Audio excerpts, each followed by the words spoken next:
Bonsoir, bonsoir à tous, bonsoir à toutes. Nous sommes ravis de vous accueillir pour ce troisième live dont le sujet est essentiel, être visible sur les réseaux sociaux. Nous avons la chance encore une fois d'être accompagnés de Christelle Defoucault, la spécialiste du réseau LinkedIn. Alors aujourd'hui, on va démarrer en fait un petit peu différemment. Avant effectivement de parler plus précisément du thème de ce soir. Alors déjà, je vais vous rappeler un petit peu les règles de fonctionnement de ce live.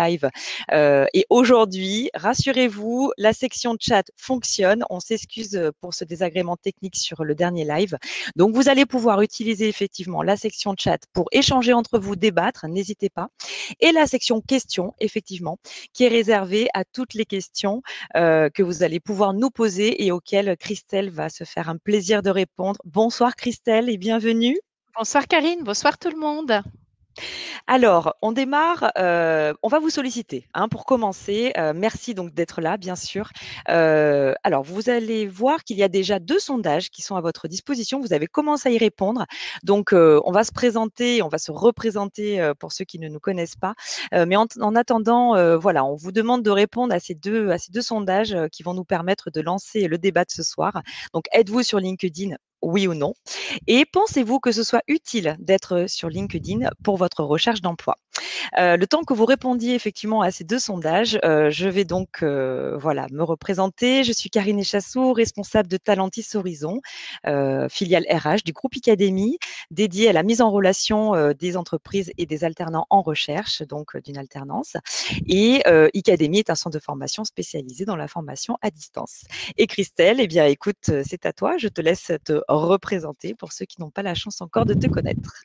Merci Karine. Je m'appelle Christelle, je suis conférencière et formatrice sur les techniques de recherche d'emploi, le recrutement, la marque employeur et également LinkedIn.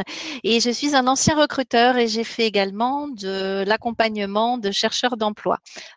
Si je vais prendre la parole aujourd'hui, c'est plutôt en tant qu'ancien recruteur et je vais vous dire comment fonctionnent les recruteurs sur LinkedIn, ce qu'ils voient, ce qu'ils aimeraient voir et comment les contacter et comment vous pouvez utiliser ce très bel outil. Tout à fait, effectivement, et on a beaucoup de choses à apprendre ce soir, puisque voilà, je le rappelle, tu es Top Voice LinkedIn, Christelle, donc tu me dis si je me trompe pas, donc ça veut dire que tu fais partie des 25 personnes les plus influentes en France sur le réseau LinkedIn, qui compte, je crois, à peu près 20 millions d'utilisateurs, si je me trompe pas. Alors, en effet, nous sommes 20 millions en France et ça a augmenté très, très vite. On était il n'y a pas si longtemps 18 millions. Et d'ailleurs, ça, c'est un bon signe parce que si nous sommes nombreux, ça veut dire que c'est un réseau intéressant, en tout cas professionnellement. Effectivement. Tout à fait. Alors, on va du coup se concentrer sur les réponses de nos participants à ces sondages. Merci d'y avoir répondu. Bon, alors écoute, tu vas être contente, Christelle, les Ah, résultats vont te plaire puisque à la question êtes-vous sur LinkedIn, on y est à 96%. Donc bravo. ça, c'est une très bonne nouvelle. Et donc je te laisserai commenter après, je te donne le deuxième résultat. Sur l'autre sondage, pensez-vous que ce soit utile d'être sur LinkedIn pour votre recherche d'emploi? Nous sommes à 87% de oui, avec 13% de résistants que tu vas convaincre ce soir, du coup. Je vais essayer. Très bien. Alors voilà, quels commentaires déjà tu peux faire sur ces résultats de sondage, Christelle? Eh bien, je vous dis bravo si vous êtes sur LinkedIn parce que il y a des personnes qui sont quand même assez réfractaires. Par exemple, les jeunes me répondent, même quand ils sont en recherche d'emploi, d'alternance, ils me disent, oh, mais de toute façon, LinkedIn, c'est un réseau de vieux. Donc déjà, je voudrais casser un mythe. Alors, c'est un réseau de vieux. Est-ce que tu connais la moyenne d'âge, Karine, sur LinkedIn en France? Allez, je dirais 42. Ah, ben, tu n'es pas loin, plutôt Ah, 44 ans. Donc, en d'accord. effet, c'est un réseau de vieux, en tout cas pour les jeunes. Mais si c'est un réseau de vieux, c'est aussi un réseau pour lequel vous devez vous poser la question suivante. Qui sont les recruteurs si vous êtes jeune? Ce sont souvent les vieux. Autant être sur le réseau où vont se trouver les bons interlocuteurs. Alors, je reprends quand on parle de recruteur, c'est recruteur d'un cabinet, recruteur de service RH, mais ça peut être aussi un patron d'entreprise qui va recruter pour son propre compte. Donc, par rapport au nombre de plus de 80%, je dirais bravo à vous tous. C'est un réseau sur lequel il faut être, comme l'a dit Karine, nous sommes plus de 20 millions formation maintenant en France. Il y a à peu près 90% des recruteurs qui y sont. Je crois que c'est 88% des décideurs, moyenne d'âge 44 ans. Il y a à peu près la moitié des gens qui se connectent au moins une fois par jour. Et surtout, c'est une mine d'informations. Et alors moi, pour donner envie de venir sur LinkedIn, alors déjà, je ne sais pas si vous avez remarqué, je suis aux couleurs LinkedIn, mais je précise, je ne fais pas partie de LinkedIn. Je ne suis pas employée par eux et je ne les représente pas. Donc, je parle avec mon cœur et je parle avec ce que je vois dans la vie professionnelle. Donc, ce que je dis souvent, c'est comme dans un restaurant. Quand vous avez deux restaurants côte à côte, je ne sais pas si Karine, ça te fait le même effet, et un restaurant vide dans lequel vous pouvez venir manger rapidement, un restaurant plein avec la queue dehors, moi personnellement, je fais la queue parce que je me dis s'il y a du monde, c'est que c'est bien. Et c'est un peu Effectivement. le principe de LinkedIn, c'est que si nous sommes nombreux, c'est qu'il y a des raisons. Si nous sommes nombreux, encore une fois, à titre professionnel, hein, ça reste Bien sûr. vraiment un réseau professionnel. Tout à fait, tout à fait. Et alors, justement, je me posais une question en fait, que je présume, pas mal de monde se pose, mais en fait, finalement, c'est quoi la différence, Christelle, entre un CV et un profil LinkedIn? Parce que quand on remplit son profil LinkedIn, finalement, on remplit aussi ses expériences. Est-ce que tu peux nous dire déjà quelle est la différence, en fait, voilà, Alors entre oui, les 2? et puis ça va répondre à la question que je vois de Nabat, qui se pose des questions sur l'utilité de LinkedIn. Mmh. En fait, la Mmh. différence par rapport à un CV, c'est que quand vous faites un CV, on l'a dit lors des anciens lives, vous devez l'adapter au recruteur, à l'entreprise pour laquelle vous postulez, que ce soit en alternance, en stage, que ce soit pour un job. Donc, votre CV doit être court, c'est un CV carte de visite, un CV adapté, un CV concis. Et vous l'envoyez dans l'entreprise. Quand vous êtes sur LinkedIn, vous êtes chez vous. C'est-à-dire que c'est le recruteur qui vient chez vous. Et donc LinkedIn, à ce moment-là, devient une vitrine professionnelle que vous pouvez décorer en fonction de qui vous êtes. Et nous ne sommes pas tous égaux par rapport à ça, même si l'on voit les vitrines des magasins. Il y a des vitrines qui sont très chargées, d'autres vitrines qui sont extrêmement zen. Ce qu'on remarque aussi dans les vitrines des magasins, c'est que c'est saisonnier. Donc ça veut dire que LinkedIn va évoluer aussi en fonction de votre parcours. Vous n'avez pas les mêmes attentes quand vous démarrez une formation en alternance que quand vous avez fini votre formation et que vous recherchez un job. Les projets changent et donc la vitrine LinkedIn va changer aussi. Donc par rapport à un CV, c'est beaucoup, beaucoup plus riche. Mmh, d'accord, donc c'est vraiment donner envie, aux personnes qui vont consulter, notre profil professionnel, d'en savoir un peu plus et pourquoi pas de nous contacter ou voilà, de d'imaginer effectivement, le potentiel qu'on peut représenter, donc vraiment attirer, le recruteur vers nous. Attirer l'attention, il y a différents moyens. Je vois qu'il y a une question qui a été posée concernant les stories qui viennent Oui, d'arriver tout aujourd'hui. à fait, on va en parler. LinkedIn, par rapport à un CV normal, n'est pas figé. Vous pouvez publier des vidéos, vous pouvez vraiment très bien remplir vos expériences professionnelles. Vous pouvez beaucoup plus montrer qui vous êtes, mettre un CV en pièce jointe, mettre une vidéo en pièce jointe. Vous allez pouvoir échanger, faire du réseau, vous rendre visible. Donc c'est très très large. Donc si on doit traiter en différents sujets. Je dirais que ce qui serait intéressant dans ce live, c'est de traiter 4 sujets. Le premier, LinkedIn en tant que vitrine professionnelle. Comment je remplis ma vitrine pour donner envie aux gens de rentrer dans ma vitrine. Le deuxième sujet serait comment je fais du réseau vis-à-vis des Mmh, recruteurs, vis-à-vis des oui, entreprises. Le tout à fait. troisième sujet serait comment je me rends visible par des publications, pourquoi pas des stories, pourquoi pas des posts. Et le quatrième sujet serait si j'ai envie de ne rien faire, c'est un droit aussi. Je peux faire partie de la majorité silencieuse et je peux uniquement faire de la veille parce que LinkedIn permet ça aussi quand on est en recherche d'emploi. Mmh, tout à Donc, on fait. démarre par la une. On démarre par la une, effectivement, cette fameuse vitrine. Christelle, aide-nous à faire, une bonne vitrine professionnelle. Voilà, nous t'écoutons effectivement pour, les astuces et les conseils que tu peux donner à nos participants. Alors, par rapport à cette vitrine, est-ce que vous, bah tiens, je te pose la question. À ton Mmh. avis, Mmh. puisque tu es recruteur toi-même, quelle est Mmh. la première chose que tu regardes sur un profil LinkedIn? La première. La photo, Exactement. Bah, j'avoue. comme 100% de tout le monde parce que nous sommes des êtres humains. Donc là, je voudrais lancer un appel. D'ailleurs, avant de faire quoi que ce soit sur LinkedIn, avant de faire du réseau, avant de publier, etc., faites en sorte que votre vitrine soit complète et qu'elle donne envie. Et pour donner envie, ça va partir de votre photo. Donc c'est un peu le même principe que pour un CV, c'est-à-dire qu'il vous faut une photo professionnelle, souriante, Tout à fait. vous regardez dans les yeux et alors on Oui. ne doit pas être beau, Mmh. on doit être un beau professionnel. Donc, Mmh. ça sert à rien de se mettre sur son beau profil, de faire une bouche en canard, de faire un selfie, etc. C'est vraiment une photo professionnelle. Et ce qui marche bien sur LinkedIn, c'est d'avoir derrière un fond neutre. Alors, il Mmh. peut être de couleur. C'est pour ça que vous verrez, les gens qui sont habitués à ce réseau ont des fonds neutres, mais blancs ou rouges ou verts. Pourquoi ne pas faire une photo LinkedIn en extérieur? C'est parce qu'on va voir, par exemple, des arbres, des ramages. Et LinkedIn est quand même très utilisé à partir des téléphones portables. Donc, l'écran est extrêmement réduit. Et quand vous commentez, on va voir un petit rond. Et ce petit rond, pour peu que derrière votre tête, il y ait des arbres ou un décor, on ne voit plus rien. On voit juste un rond coloré. Alors que s'il y a votre petite tête et un fond uni derrière, on vous voit beaucoup mieux. Mmh. Donc, votre photo, faites-la tester. Je vous assure, enfin, vous avez dû aller voir, il y a des gens qui font peur sur LinkedIn. Ils ne sourient pas, ils sont pris d'en dessous, ils sont pris d'en haut. Voilà.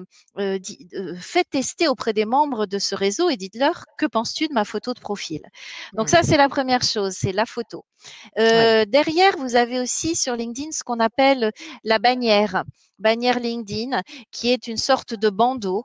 De base, ce bandeau est bleu, il est de cette couleur, il signifie le réseau, je crois qu'il y a des petites connexions faites par LinkedIn. Alors ça aussi, sachez-le, dans la tête des recruteurs, si vous n'avez pas personnalisé ce bandeau, il peut se personnaliser assez facilement. Hein. C'est toujours le principe du petit pinceau. Dès que vous voulez changer un truc sur LinkedIn, vous allez sur le pinceau.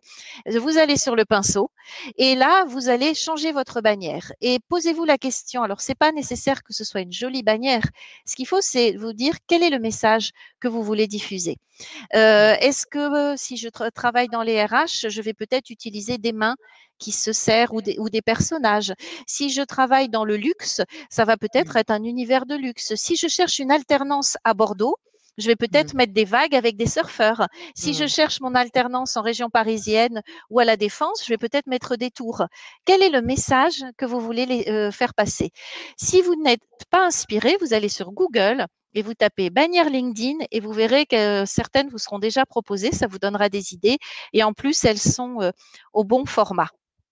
Alors justement, je crois, Christelle, savoir que, pour bien modifier son profil, il vaut mieux se mettre sur un ordinateur que sur son Oui, téléphone, hein? oui, si Je vous crois que pouvez, ça, c'est important. c'est important vraiment la première fois, essayez plutôt d'être sur un ordinateur parce qu'il y a beaucoup plus de fonctionnalités. Vous pouvez aller dans les paramètres. Je vous donne un exemple. Il y a des personnes qui mettent leurs photos. Sauf Mmh. qu'elles ne vont pas vérifier dans leurs paramètres et dans les paramètres. Donc, le paramètre, c'est le petit écrou qui est souvent en haut à droite quand on est sur l'ordinateur.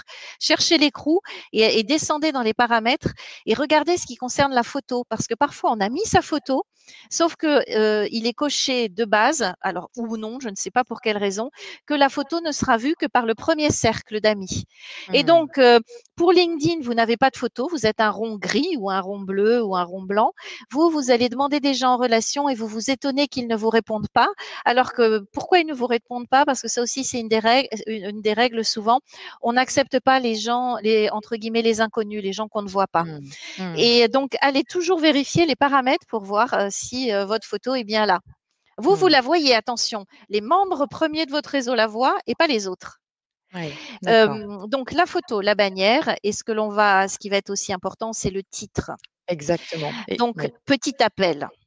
Ne mettez pas à la recherche d'une alternance pour septembre, en recherche active, à l'écoute d'opportunités. Pourquoi? Parce que ce n'est pas ce qui vous caractérise, ce n'est pas ce que vous êtes professionnellement. Et sachez aussi que les recruteurs, quand ils vont faire ce qu'on appelle des recherches booléennes, des recherches à partir de mots-clés, ils vont taper en moyenne 7 mots-clés, ils ne Mmh. vont jamais taper en recherche active. Ils ne Mmh. vont jamais taper, mais ils vont taper assistante de direction, Tout à community fait. manager, ils vont même taper une région. Marketing, management, Et RH. voilà, Mmh. et donc le titre a vraiment un sens. Jusqu'à Oui. présent, le titre faisait 120 caractères et depuis peu, on peut aller jusqu'à 200. Alors, pour l'avoir testé moi-même, j'ai l'impression que 200, c'est plutôt à partir des ordinateurs et moi, en tout cas, sur mon portable, je reste à 120 pour le moment. Donc, remplissez ces caractères. D'ailleurs, c'est le principe de LinkedIn. Quand vous avez des cases, remplissez-les au maximum. Et pensez mots-clés. Quels sont les mots-clés de mon métier? Si je suis une Oui. assistante de direction, j'ai peut-être intérêt à mettre bilingue anglais. Je peux très bien mettre spécialisé dans le domaine du transport. Qu'est-ce qui va me caractériser en termes de mots-clés et qui va intéresser les recruteurs et qui va faire en sorte que je vais apparaître dans les premières recherches? Tout à fait, parce qu'il faut savoir effectivement que les recruteurs font ce qu'on appelle du sourcing, que tu faisais effectivement écho aux recherches booléennes, hein, c'est un peu le terme barbare des recruteurs, mais effectivement, lorsque nous passons une annonce et que nous n'avons pas les candidats qui correspondent, nous allons être en recherche et donc on va taper effectivement ces fameux mots-clés qui vont nous permettre de capter des profils qui seront tout à fait intéressants et que nous aurons envie de contacter en tant que recruteur. Donc ça, c'est vrai que c'est important de le signifier à tous nos candidats parce que clairement, si le mot-clé n'est pas en adéquation avec le poste recherché, eh bien le recruteur peut passer à côté du profil. Mais c'est un Et peu donc, ça. oui. Et je voyais un message, peut-on mettre en reconversion dans le profil, dans le Mmh. titre. Pensez au titre qui va intéresser le recruteur. À votre avis, c'est Marion qui posait la question, est-ce que en reconversion intéresse un recruteur? Non. Mmh. Ce Mmh. qui l'intéresse, c'est qui vous êtes à l'heure actuelle et ce que vous Bien pouvez lui sûr. apporter. Sachez qu'en plus, après le titre, vous avez ce qu'on appelle le résumé. Avant, ça s'appelait résumé à propos. Et là, il y a la possibilité d'écrire beaucoup de textes. Et c'est là que vous devez faire un petit peu votre pitch, hein. C'est un peu un Mmh. Un pitch. peu sa bio aussi, hein, C'est je sa crois, bio, hein, c'est faire du storytelling, mmh. c'est donner Mmh. envie. Donc actuellement, ben, vous êtes peut-être assistante de direction parce que vous avez fait une reconversion. Avant, vous étiez dans l'accompagnement RH. Démarrez par je suis assistante de direction et expliquez tout votre parcours de reconversion. Mais là, vous avez beaucoup de caractères. Alors, ça évolue souvent, mais je crois que c'est 1200. Je ne voudrais pas me tromper, 1200 ou 1300. En tout cas, on a de la place dans cette bio et elle est pas souvent remplie par les candidats et ça, c'est vraiment dommage. Mmh. Alors, on va répondre à quelques questions justement qui Oui, qui qui apparaissent au fur et à mesure. Donc, alors pour répondre par exemple à la question de Sidette, combien de jetons, hein, le recruteur, a, pour visiter des profils? Alors en fait, ça va dépendre effectivement, du est-ce que le recruteur a un profil, premium ou pas? Donc, c'est vrai qu'on peut être limité, dans la sélection, des profils et surtout dans la demande de connexion.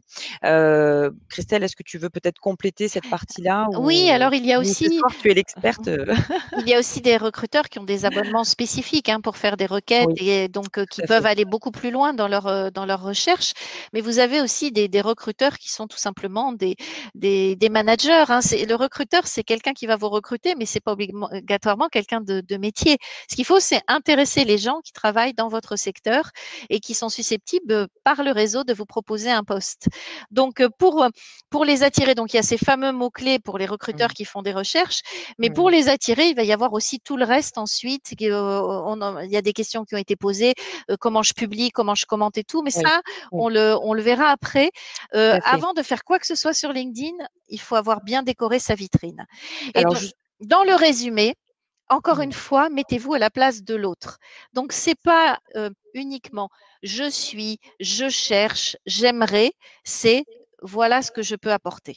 mmh, Alors, tout à fait. j'aimais quand même une petite nuance, notamment pour les alternants, pour les personnes qui recherchent des stages. Très, très vite, il faut que vous mettiez recherche alternance, telle date, tel rythme, à tel endroit, Le parce que lieu, le lieu, mmh, parce que ça, mmh, tout de mmh, suite, voilà, on sait de quoi il s'agit. Mais sinon, si c'est pour rechercher un job, on est plutôt dans une démarche d'offre de service avec voilà ce que je peux apporter. Et dans mmh, ce résumé, vous pouvez parler d'un point de vue professionnel, mais vous pouvez aussi raconter des éléments qui concernent votre vie personnelle, des centres d'intérêt et ce qui va mettre notamment en avant vos soft skills. Si vous avez fait un tour du monde, c'est peut-être intéressant à mettre. Si mmh. vous êtes un sportif de haut niveau, ça peut être intéressant de le mettre sur LinkedIn. Ce qui vous attire aussi sur LinkedIn, si vous avez cette appétence pour les réseaux sociaux, c'est peut-être dans le résumé justement qu'il faudra le mettre. Alors, il y a quelques questions hein, quand même aussi. Alors, Tanguy demandait au niveau de la photo, est-ce que en noir et blanc, c'est bien ou pas? Est-ce que tu peux nous dire oui ou non, Alors, Christelle, ce que tu en penses? moi, je n'ai pas d'avis, c'est peut-être un peu à vous de tester. Si elle est en noir et blanc, en fait, Tanguy, ce qu'il faut vous dire, c'est est-ce qu'on me voit? Est-ce qu'on Hmm, me voit quand je commente? Parce que quand on commente, on est vraiment un tout petit rond. Et est-ce qu'on me voit sur un portable? Qu'elle soit oui, en noir et blanc, après, c'est pas tellement le problème. Mais surtout, il faut sourire. Je me eh permets oui. vraiment d'insister par rapport au sourire parce que le sourire donne envie. Bien sûr. Alors pareil, quand même sur le titre, qu'est-ce qui peut faire mouche, Christelle? Certaines personnes se posent la question, se disent, et sincèrement, on peut comprendre, hein, de se dire: «Oh là là, je suis au chômage, je vais pas mettre au chômage». Évidemment, Non. mais c'est comme tu disais, ce n'est pas ça qui vous décrit. Ce qui vous décrit, c'est, le métier que vous visez, c'est les compétences. Donc, voilà, est-ce que tu peux un peu plus préciser, voilà, au niveau du titre, ce qui peut être, pertinent, Alors, de mettre. moi, je pense qu'il faut vraiment mettre un titre en fonction des mots-clés hein, des recruteurs à la Mmh, base. mmh, Parce que mmh, parfois, certaines personnes vont mettre une phrase d'accroche, le collaborateur qu'il vous faut, par exemple. mmh, mmh. Mais c'est pareil, un recruteur ne va pas taper dans sa recherche. Tu vois, on a fait des requêtes, Karine, on tape jamais le collaborateur qu'il vous faut. En Jamais, effet. jamais. On va chercher un community manager, on va chercher un Mmh, ingénieur commercial. Donc, mmh, dans le titre, c'est plutôt l'intitulé du métier et le spécifier s'il se dit de différentes manières. Je précise, vous cherchez un poste d'ingénieur commercial. Vous pouvez mettre ingénieur commercial, attaché commercial, commercial, vente B2B, mmh, B2C, mmh. voilà, préciser le métier de façon à ce que, en fonction des mots-clés, vous puissiez être retrouvé. Et Et alors, comment on le met, pardon, Christelle? On met des barres, on met des non, hashtags, on met quoi? Comment, certains mettent des ronds, certains mettent des d'accord, barres, à vous des d'essayer. étoiles. Des étoiles. Ce qu'il faut, c'est que le début de votre titre, c'est ce qui va se voir quand vous commentez. Donc, faites aussi les D'accord. tests à chaque Mmh, fois que vous commentez. Qu'est-ce qui apparaît quand je commente? Quel est mon titre? Et c'est ça qui doit être en premier et faire en sorte qu'il ne soit pas coupé, par exemple. Je crois qu'il y a à peu près 70 caractères qui mmh. apparaissent quand on commente. Je crois qu'il y a quelque chose aussi d'important, ça me fait penser, c'est au niveau de la casse en fait, du prénom et du nom. Oui, La majuscule, la minuscule. Je crois qu'il faut préciser peut-être ça aussi parce que je te donne l'exemple d'une collaboratrice que j'étais en train de recruter et je la cherchais sur LinkedIn et elle avait mis son prénom en majuscule et j'ai eu du mal à la trouver. En fait, elle n'est pas apparue dans mes premières recherches, donc je crois est-ce que tu peux nous donner quelques astuces aussi? Enfin, en fait, on se rend compte que vraiment, il y a vraiment des règles à respecter, hein, alors, la règle c'est de mettre alors oui, ça aussi, commencer par le prénom oui. et ensuite le nom de famille. Pour un truc tout bête, c'est que quand vous allez être identifié, on appelle ça tagué sur des postes. Mmh, Par exemple, si je tape Karine et Chassou, j'ai la mmh, possibilité donc de la trouver, de l'identifier et j'ai la possibilité d'enlever son nom de famille en tout à faisant fait. un bac en fait. Oui. Et si Karine a mis Echassou Karine, ben je fais ça et hop, il me reste plus que Echassou. Et oui. Voilà. Et c'est quelque chose qui est très utilisé sur LinkedIn, c'est Mmh, mmh. identifier les gens et ne mettre que leur prénom. Donc, démarrez par votre prénom, plutôt en minuscule, et pour que ce soit plus facile, le nom de famille en majuscule, parce que quand on a des noms à consonance étrangère en fonction des pays, comme nous sommes très nombreux sur ce réseau, par exemple en Afrique, il y a certains prénoms et noms qui peuvent pour nous être inversés. De la même Mmh. manière, moi je m'appelle Christelle, dans certains pays, on pourrait penser que c'est un nom de famille.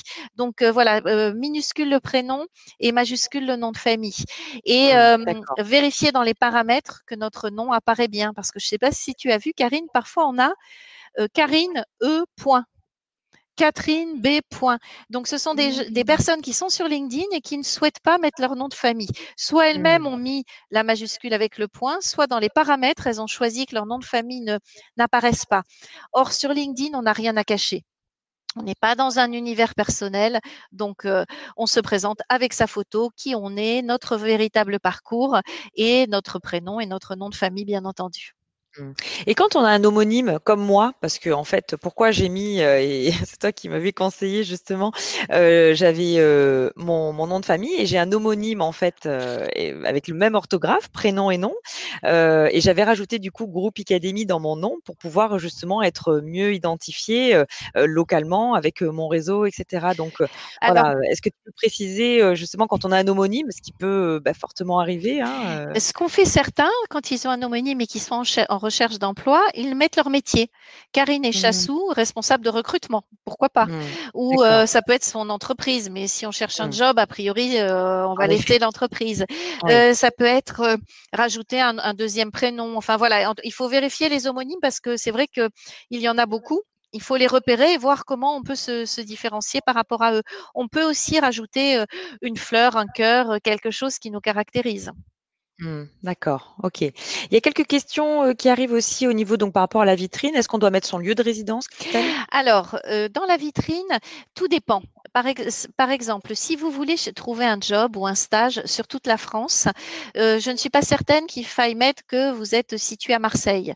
Bon, Mmh. moi, je suis à Toulon, mais parce que je me balade dans toute la France et si je cherchais un job à Toulon, bah, ça serait très bien. Maintenant, si je devais chercher un job à Paris, je mettrais peut-être France entière. Ça aussi, plus vous êtes localisé, plus on vous identifie localement. Et donc après, ça dépend de ce que vous voulez encore une fois. Mmh. Et les précisions peuvent se faire dans le résumé. Est-ce que D'accord. tu veux qu'on descende encore dans la vitrine ou il y a d'autres questions que tu Alors, souhaites voir bah, traitées? sûrement, ça fait partie des réponses que tu vas pouvoir apporter concernant la vitrine. On nous demande comment remplacer les opportunités aventures professionnelles par d'autres termes plus accrocheurs. Alors, je sais pas, comment on peut préciser, la réponse. Est-ce que peut-être Amel, pouvez-vous préciser votre question pour qu'on puisse être sûr Oui, de répondre le- à votre question?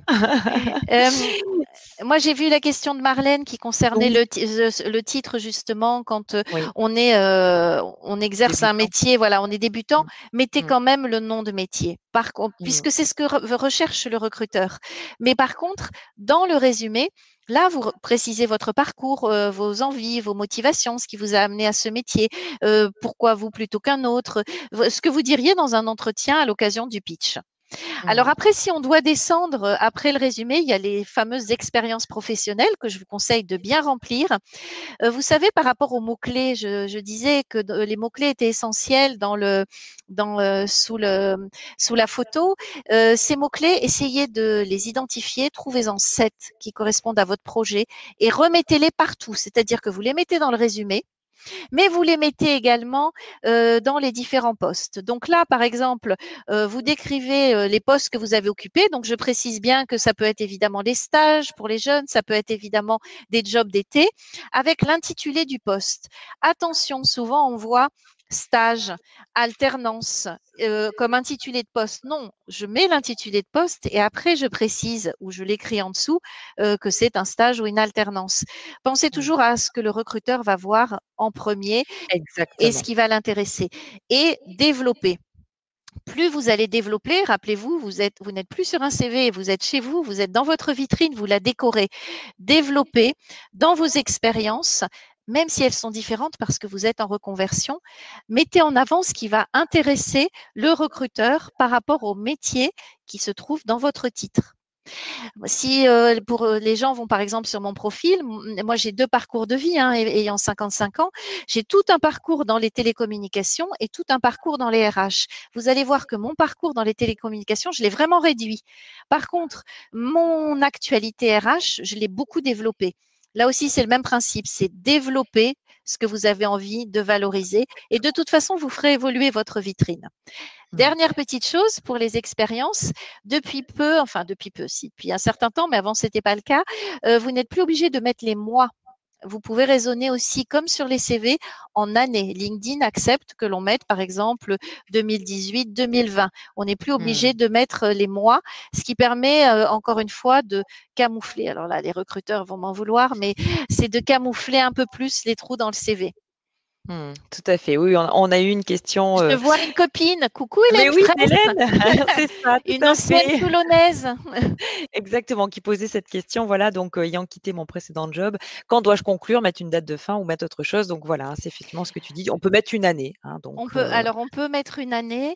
On peut, il y a des personnes qui ne mettent pas tout de suite leur date de fin, mais je pense qu'il vaut quand même mieux être honnête quand on a quitté une bien entreprise. sûr. Bon, voilà, il vaut quand Que le même. recruteur va poser la question: «Quelle est votre situation actuelle?» et si la Exactement. personne n'est plus en poste depuis 3 mois, il y a ça donne un sentiment, d'interrogation. Voilà, mais alors si on ne veut pas que ce soit la dernière expérience qui apparaisse et puis on est en recherche d'emploi, on peut quand même créer une rubrique et à ce moment-là, au lieu de mettre un nom d'entreprise, on met le métier que l'on recherche. Mmh. Et c'est cette D'accord, rubrique-là qui va apparaître en premier sur LinkedIn et ce sera le d'accord, premier titre sur LinkedIn. On saura que vous cherchez un job, pour toi Hélène, je ne sais pas, mais par exemple de directrice commerciale ou de directrice de région.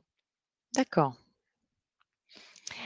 Pour les expériences, donc vous mettez Oui. toutes les expériences. Certaines, à un moment, pourront être enlevées. Au début, on met des stages, on met des jobs d'été. Bon, ben, après, comme LinkedIn, en fait, c'est votre vitrine professionnelle qui va vous suivre tout au long de votre vie.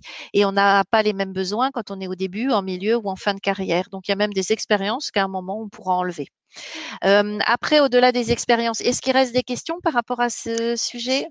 Non, en fait, Euh, finalement, la question d'Amel était plutôt, sur la rédaction des posts, donc ça, effectivement, on y viendra un petit peu plus tard sur, comment être visible, hein. C'est justement notamment par les posts. Non, au niveau de cette thématique-là, ça va. bon, Ça semble être, alors j'ai vu OK. Corinne qui disait comme titre Oui. expert en supply chain. Alors pourquoi pas? Après, est-ce qu'il y a la notion d'expertise? C'est toujours très délicat et pareil, un recruteur ne tapera jamais expert. Enfin, je ne sais pas si toi tu Mmh. tapais expert. Non, c'est vrai, On tapait responsable supply chain tout à ou fait. supply Manager chain, ou, manager supply chain, etc., mmh, directeur supply chain, mais mmh, euh, administration des ventes, etc. Mais on ne tape pas expert. En gros, mmh, posez-vous la question, qu'est-ce que tape un recruteur? mmh, Après, que vous ayez envie de mettre expert, faites-le plutôt dans le résumé ou même dans les expériences professionnelles. Pourquoi pas, hein, après tout, on peut mettre le titre que l'on veut. Ce qui fonctionne bien aussi sur LinkedIn, ce sont après les expériences professionnelles. Alors, il y a la formation. Donc, j'invite vraiment tout le monde à, que ce soit pour les expériences professionnelles ou la formation, à remplir les cadres. C'est-à-dire, vous mmh. avez des intitulés qui vous sont proposés. Ensuite, il y a un cadre dans lequel vous pouvez rédiger. Plus vous rédigez, plus votre profil se remplit et plus vous êtes, entre guillemets, expert par rapport à l'algorithme de Oui, LinkedIn. tout à fait. Remplir les cases a vraiment un sens. Et si vous êtes étudiant, que vous avez peu d'expérience, développez les pavés formation. Vous êtes Mmh. alternant chez Academy, vous le mettez et dans le carré, développez les modules de formation qui correspondent à ce que vous recherchez parce que ces modules-là ont beaucoup de valeur. Par rapport à la formation, donc là, bah, pour ceux qui sont alternants, etc., bah, ça va être Academy. Pour d'autres, ça va être d'autres centres de formation. Karine est en train de s'étouffer comme la dernière fois. Donc, je suis toute seule à l'écran. Non, non, ça va, j'ai pris ma bouteille d'eau, donc tout va bien, j'anticipe. Bon, et, après ces sujets-là, ce qui fonctionne aussi bien, c'est de vraiment bien remplir les compétences. Oui, Et d'ailleurs, c'est une oui, question, on aurait presque pu faire un sondage. c'est vrai. Est-ce que les gens savent combien on peut mettre de compétences sur LinkedIn? Je ne suis pas certaine qu'ils le sachent. Tu le sais, toi, Karine? Bah, j'ai envie de dire, il y a pas de limite, non? Eh ben, en fait, c'est limité, mais Ah d'accord. personne pratiquement ne connaît le nombre. En moyenne, les gens mettent entre 7 et 13 compétences, alors qu'on peut aller jusqu'à 50. Ah oui, Donc, d'accord, mais est-ce que ça vaut le coup d'en mettre mais 50? oui, Ça fait un mais non, peu ah ouais? mais oui, ça vaut le coup parce que il faut D'accord. penser sur LinkedIn, il faut penser à deux choses. C'est un réseau d'humains géré par une machine. Ah d'accord. La machine, c'est l'algorithme qui va fonctionner en mots-clés et les humains, ce sont ceux qui rentrent dans votre vitrine. Mmh. Pour plaire à l'algorithme, plus vous allez avoir de mots-clés qui correspondent au métier, plus il y a une cohérence dans le projet, plus lorsque les recruteurs vont faire une recherche, vous allez monter dans les personnes recherchées. S'il y a 50 personnes qui sont trouvées avec votre titre, celui qui aura le plus mis de mots-clés dans son profil sera en tête par rapport aux autres. Ouais, oui, Donc, utilisez les compétences, surtout que maintenant, d'accord. nous avons ce qu'on appelle les compétences douces. Ces Mmh. fameuses soft skills, vous pouvez les rajouter dans les compétences. Donc, Mmh. sachez-le, il y a des compétences proposées automatiquement par l'algorithme de LinkedIn en fonction de ce que vous avez rempli dans votre expérience professionnelle. Et vous avez ces fameuses soft skills qui sont des compétences douces que vous pouvez rajouter. Et vous pouvez même le mettre en anglais. Vous pouvez Mmh, très bien d'accord. mettre business manager, vous pouvez mettre et responsable commercial. Enfin, on peut tout tester. L'idée étant d'aller, de remplir les 50. Alors, petite précision. Souvent, on me dit, mais attendez, je ne vais pas mettre une compétence que je n'ai pas Mmh. ou qui est en cours d'acquisition puisque je suis en formation sur ces compétences-là. Mmh. Or, je ne sais pas si vous avez remarqué, quand vous mettez vos compétences sur LinkedIn, vous les mettez, mais ce sont les autres qui les valident. Tout à fait. Donc, vous pouvez complètement mettre une compétence que vous n'avez pas. Par exemple, je ne sais pas, gestion de projet. C'est une compétence que vous n'avez pas, mais que vous êtes censé maîtriser au bout de votre année de formation en alternance chez Academy. Vous mettez gestion de projet. Et au fur et à mesure de cette année, il y a peut-être des enseignants qui vont venir valider. Pendant votre stage, votre maître de stage va venir valider cette compétence.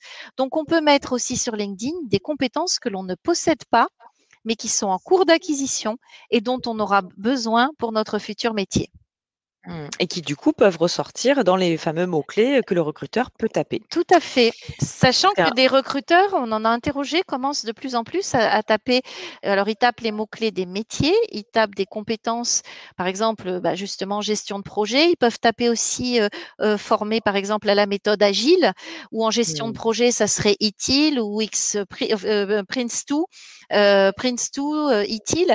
Ils peuvent taper ce genre de choses, mais ils peuvent aussi taper des soft skills, pourquoi pas. d'accord, très bien. OK, alors, donc on parlait des recommandations. Alors, je crois aussi que même, par exemple, pour les jeunes, alternants qui sont en recherche, le tuteur peut mettre un commentaire Alors ou une attention, attention. Là, je parlais des compétences. Les oui, mais justement, il y a un compétences, autre pavé, hein, voilà, qui voilà. nous permet En une effet, sorte de référence, en fait, hein, voilà, c'est ça. Les mmh, compétences vont être validées par les gens qui ont travaillé avec vous. Ils font un stick, ils valident. Et ensuite, vous avez le niveau au-dessus qui sont les recommandations. Les mmh, recommandations, c'est quelqu'un avec qui vous avez travaillé et qui est capable de faire un petit texte sur vous, vous mettant en valeur. Donc, ça peut être par exemple un client, si vous êtes commercial, ça peut être un maître de stage si vous êtes alternant, ça peut être un enseignant si vous êtes étudiant, ça peut être un ancien collaborateur, etc. Comment cela se passe? Il va écrire un texte, le texte vous est soumis et vous validez pour savoir si vous souhaitez que cette recommandation arrive sur votre profil. Vous pouvez demander à ce qu'il y ait des corrections qui soient effectuées parce qu'il y a des fautes d'orthographe ou parce que cela ne vous correspond pas. Donc ça, c'est une des choses. Vous pouvez aussi demander à quelqu'un de vous recommander. Donc là, par contre, attention. Moi, je reçois très souvent sur LinkedIn des messages de personnes qui me disent, Madame de Foucault, est-ce que vous pouvez me recommander mmh, professionnellement, me faire une recommandation? Mais je ne peux pas le faire parce que je ne les connais pas. Donc, évitez de faire cette course à la recommandation en disant donnez-moi une recommandation et moi je vous recommande, etc. Et ce qui est bien, c'est d'avoir de vraies recommandations de gens qui ont travaillé avec vous, qui vous connaissent bien, sans qu'il y ait cette notion de recommande-moi, je te recommande. mmh. Encore une fois, il faut être quand même très transparent. C'est votre vitrine. Bon, après, chacun fait ce qu'il veut, hein, mais on voit des personnes qui ont des centaines et des centaines de recommandations. Pour moi, ça n'a pas vraiment de sens. Ce qu'il faut, c'est des recommandations des bonnes personnes, des gens Oui, qui vous tout à fait. connaissent dans Oui, le cadre qui vont professionnel. parler d'une manière, spontanée et naturelle pour pas que ça soit justement trop surfait aussi et que ça semble donc très sincère aussi, hein? C'est ça que tu évoques. Exactement. Mmh, tout à fait. Alors, tu as Oui, des oui, questions? beh, non, non, mais juste on est toutes les 2 à l'affût de toutes vos questions pour bien sûr, y répondre. On nous demandait s'il y avait d'autres sites professionnels intéressants à part LinkedIn. On va parler un petit peu plus tard effectivement de comment faire du réseau sur LinkedIn. Moi, j'apporterai quelques précisions sur les réseaux en général, professionnels. Donc, on y reviendra bien sûr sur cette partie. Est-ce qu'on a vu tous les aspects de la vitrine, Christelle? Alors, je voudrais répondre à une question d'une personne qui Oui. disait est-ce que résumé, c'est information? Tout à fait. Hein. Mmh. Le Mmh. résumé sur LinkedIn, c'est ce qu'on appelle aussi la bio Mmh. et c'est l'information.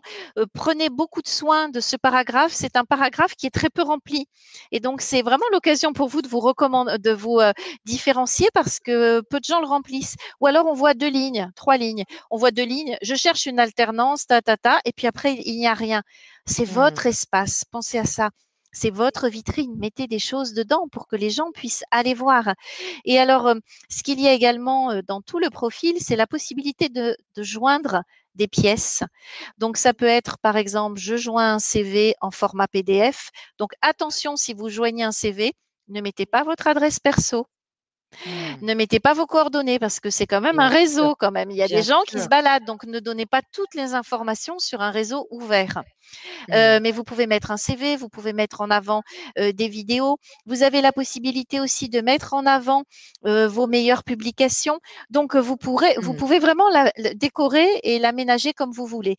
Et la Euh, modifier et la aussi au fur et à modifier. mesure, bien sûr. Attention Alors aux fautes d'orthographe. C'est ah comme sur le oui, CV. oh Vraiment, là là, attention. on est bien d'accord. Et si Mmh. vous êtes plus à l'aise à l'oral, faites des vidéos, partagez des vidéos de blog, des vidéos de YouTube, des CV vidéo, parce que nous ne sommes pas tous égaux par rapport à ça. Il y a des gens qui savent très bien écrire et il y a des gens qui sont très bons face à la caméra. C'est vrai. Donc, mettez en avant tous vos plus. Par contre, Christelle, je me posais une question quand même sur cette fameuse bio. Alors tu vois, si je prends la mienne, je sais que demain, il va falloir que je la modifie parce qu'elle est beaucoup trop longue. Mais je me demande quand même, est-ce que les gens la lisent? Moi, je t'avoue que c'est vrai que je vais lire les quelques premières lignes et après je vais tout de suite aller sur le pavé expérience. Oui, alors, Tu vois? Alors, c'est est-ce que enfin voilà, je me pose la question, alors, je conseille de la faire très longue, mais de d'accord, mettre l'essentiel au début. d'accord. Parce que comme tu le dis, et c'est toujours le même principe, on lit toujours les premiers paragraphes, les premières Mmh. lignes, les premiers mots, Mmh. mais que tout doit être dans le premier paragraphe. Mais après, c'est voir plus, s'y intéresser, si on a envie aussi de découvrir la personne. Mais surtout, moi, je pense à la machine. C'est-à-dire que plus dans mon résumé, je vais avoir mes fameux mots-clés, plus l'algorithme va me reconnaître en tant qu'expert par rapport au métier que je recherche. C'est-à-dire que Mmh. le fait de remplir, c'est pour l'algorithme. Et D'accord, pour l'être humain, ce qu'il faut, c'est résumer, mais au début. L'essentiel ne doit pas être à la fin. En fait, l'essentiel d'accord. doit être au début. Et ça, cette question, elle est très intéressante, Karine, parce que l'essentiel doit être au début pour tout, pour le résumé, pour le titre du poste, pour les expériences professionnelles quand on les décrit, pour la formation quand on la décrit. Vraiment, aller à l'essentiel dès le début. Mmh. Et tu vois, par rapport à ma question de début où je te disais, finalement, voilà, quelle est la différence entre un CV et LinkedIn? Je me rends compte aujourd'hui que moi, ce que j'apprécie dans LinkedIn, c'est de pouvoir faire valoir aussi d'une manière un peu plus, longue, en fait, un peu plus développée, mes expériences de bénévolat, en fait, de ce que je peux faire aussi en dehors de mon emploi, en dehors de mon travail et ce qui me tient à cœur. Et c'est une manière aussi que je trouve, intéressante de pouvoir développer, cela et voilà, c'est peut-être ça, parce que dans le CV, on est un petit peu, coincé parce qu'on peut pas tout mettre. Et c'est vrai qu'avec avec LinkedIn, ce qui est appréciable, c'est ça, c'est qu'on peut déployer, développer cette partie-là de bénévolat que l'on peut faire. Et ce que j'apprécie aussi, c'est le fait que lorsqu'on prend le logo effectivement d'une entreprise ou d'une association ou même d'un organisme de formation, eh bien le logo, enfin ou qu'on tape le nom, ça se met automatiquement. Donc il y a aussi une visibilité qui se fait naturellement, je trouve, qui est très intéressante aussi. C'est vraiment une manière de te valoriser. C'est comme le centre d'intérêt dans le CV, mais en beaucoup plus long. Et là aussi, pour les étudiants ou pour ceux qui n'ont pas beaucoup Mmh. d'expérience, parce Oui. que sur LinkedIn, on vous propose de mettre, là, il y a vraiment une rubrique bénévolat. Mmh. Cette rubrique, c'est bien pour des gens qui ont déjà de l'expérience. Par contre, si vous avez peu d'expérience professionnelle, passez votre bénévolat en expérience professionnelle. Est-ce que tu vois Mmh. ce que je veux dire, Carrie? D'accord, d'accord, donc Parce tu ne mets que pas dans le pavé je ne le mets bénévolat. pas dans le Tu mets pavé de d'accord, OK, bénévolat quand j'ai juste un stage ou quand je démarre, bien je suis sûr. étudiant, parce que maintenant on Mmh. conseille vraiment aux très jeunes, hein, de se mettre sur LinkedIn. Donc ils démarrent Oui, avec très oui. peu d'expérience. Et Mmh. c'est là que ça vaut la peine de mettre leur bénévolat plutôt en expérience professionnelle, comme ça le logo s'affiche, etc. Et une fois qu'ils ont leur premier grand stage, leur première expérience, de ramener en bénévolat ce qui est du bénévolat. Parce qu'on le rappelle, le bénévolat, ce sont des expériences professionnelles et personnelles extrêmement riches dans Mmh. lesquelles on Oui, fait preuve de compétences, mais également de qualité et de soft skills. tout à fait, tout à fait. Très bien, donc sur l'aspect vitrine, est-ce que tu as des choses à rajouter ou parce qu'on a bien fait le Non, tour, je crois? exactement. Et alors, Alors allez visiter les vitrines des autres, allez voir ce qu'ils mettent, allez, soyez curieux. Et vous savez que vous avez dans le petit paragraphe programmation, le petit écrou, vous avez la possibilité de vous mettre en anonyme. Et donc, vous pouvez aller en caché, en masqué, aller, je dirais, je vais peut-être pas dire espionner, c'est pas joli, mais aller vous inspirer d'autres profils qui vous ressemblent. Ou vous le faites de façon apparente, il n'y a pas de souci. Mais prenez ce que font les autres, inspirez-vous des autres, parce que nous sommes très nombreux sur LinkedIn. Il y a des gens qui font des choses très bien. Alors, ça ne veut pas dire copier intégralement, mais à des moments, ils trouvent un titre intéressant, ils ont un résumé intéressant, une vidéo intéressante, une manière d'aborder leur comment dire, leur bénévolat de façon intéressante. Donc soyez hyper curieux. Ce qui marche sur LinkedIn, sur ce réseau, quand on arrive, c'est d'être très curieux. tout à fait. Alors, donc voilà, notre vitrine est faite, Christelle. Allez, elle est faite. C'est formidable, tout le monde a envie de venir nous voir. Mais maintenant, on fait quoi de cette vitrine? Comment on fait pour, finalement alimenter? Parce que ça y est, j'ai fait mon profil, mais j'ai 10 relations. Alors oui, Donc là, il faut aller chercher de nouvelles relations parce que ça aussi, c'est quelque chose, tu vois, que je regarde, le nombre de relations de la personne aussi. alors justement, c'est une très bonne question. Sachez que les recruteurs vont toujours voir en haut le nombre de relations que vous avez. Je ne sais pas si vous avez remarqué, mais le curseur s'arrête à 500.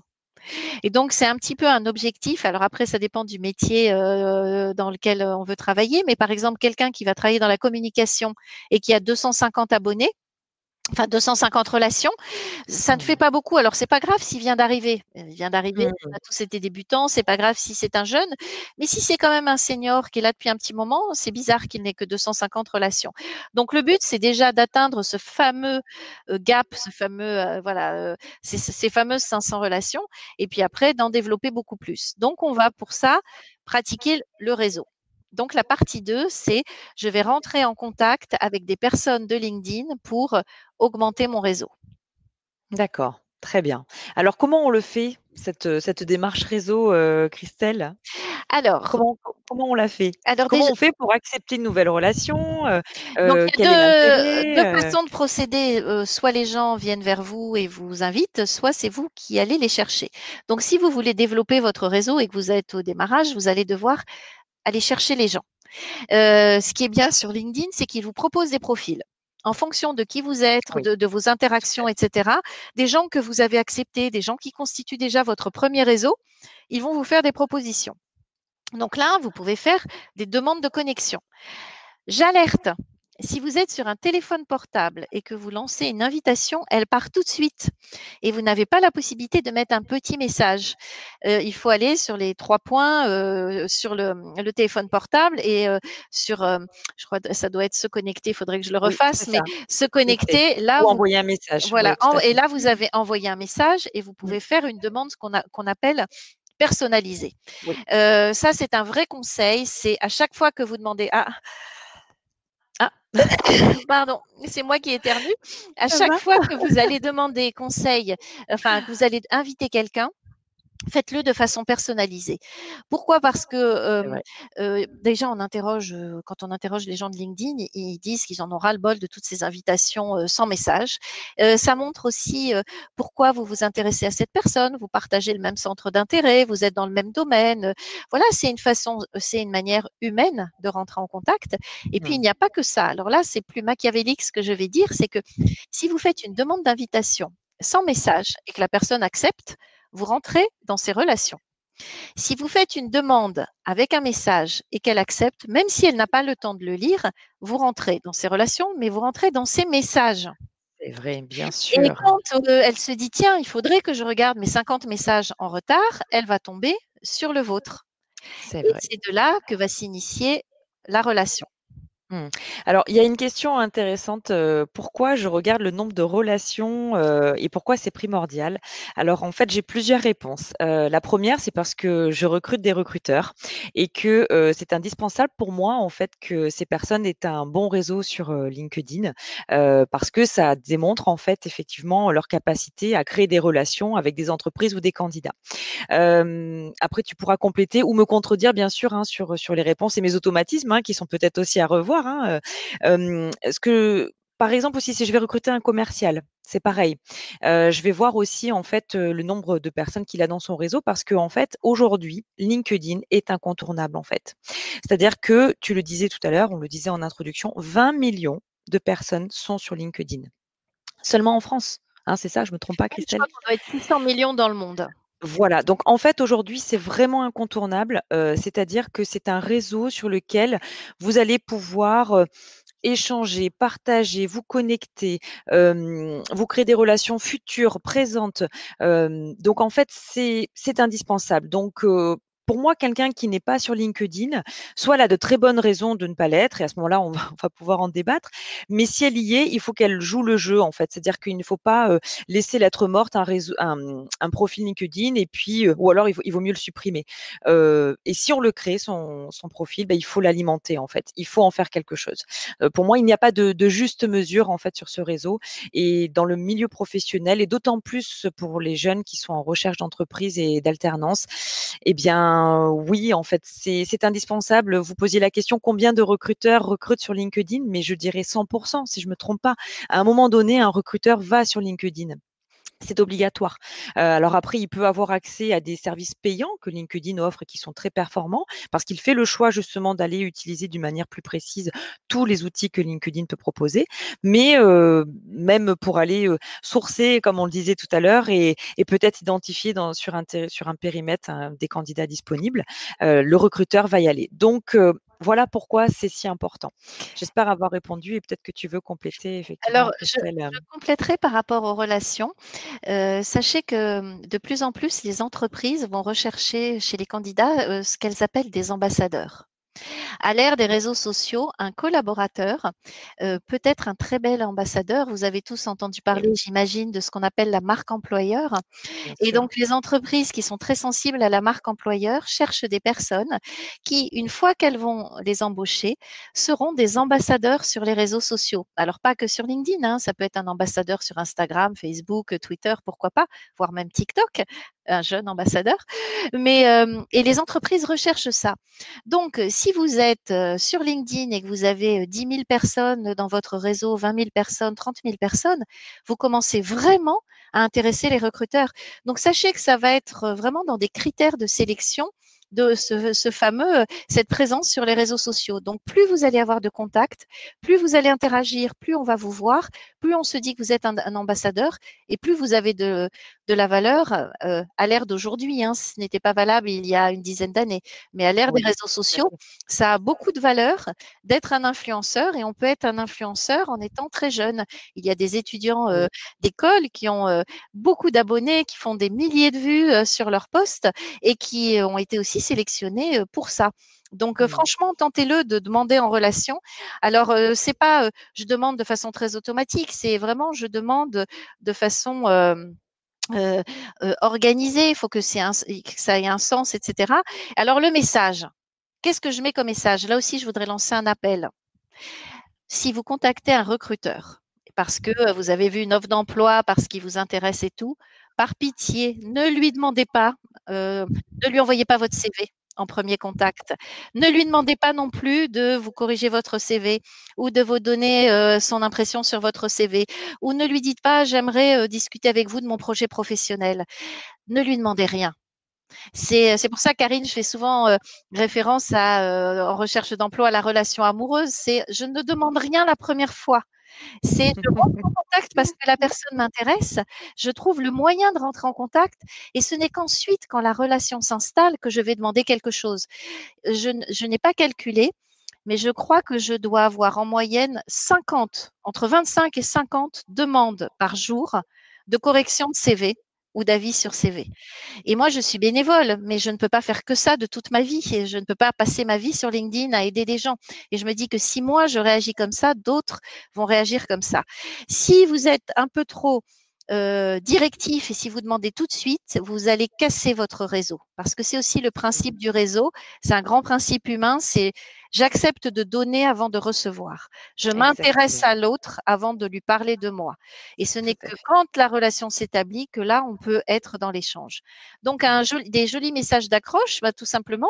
Si vous êtes sur le réseau et que vous voyez quelqu'un qui a publié un post hyper intéressant, qui a publié un commentaire, vous pouvez très bien lui dire je me permets de vous contacter parce que j'ai beaucoup apprécié votre commentaire sur le post de Karine Chassou. Pourquoi pas Ou Karine et Chassou, j'ai adoré l'article que vous avez fait sur les recruteurs et les profils atypiques. Est-ce que l'on pourrait faire partie du même réseau?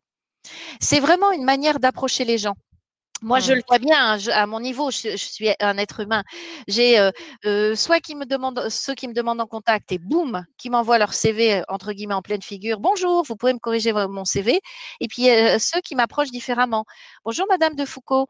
Je connais votre chaîne YouTube du grand jeu de la recherche d'un job.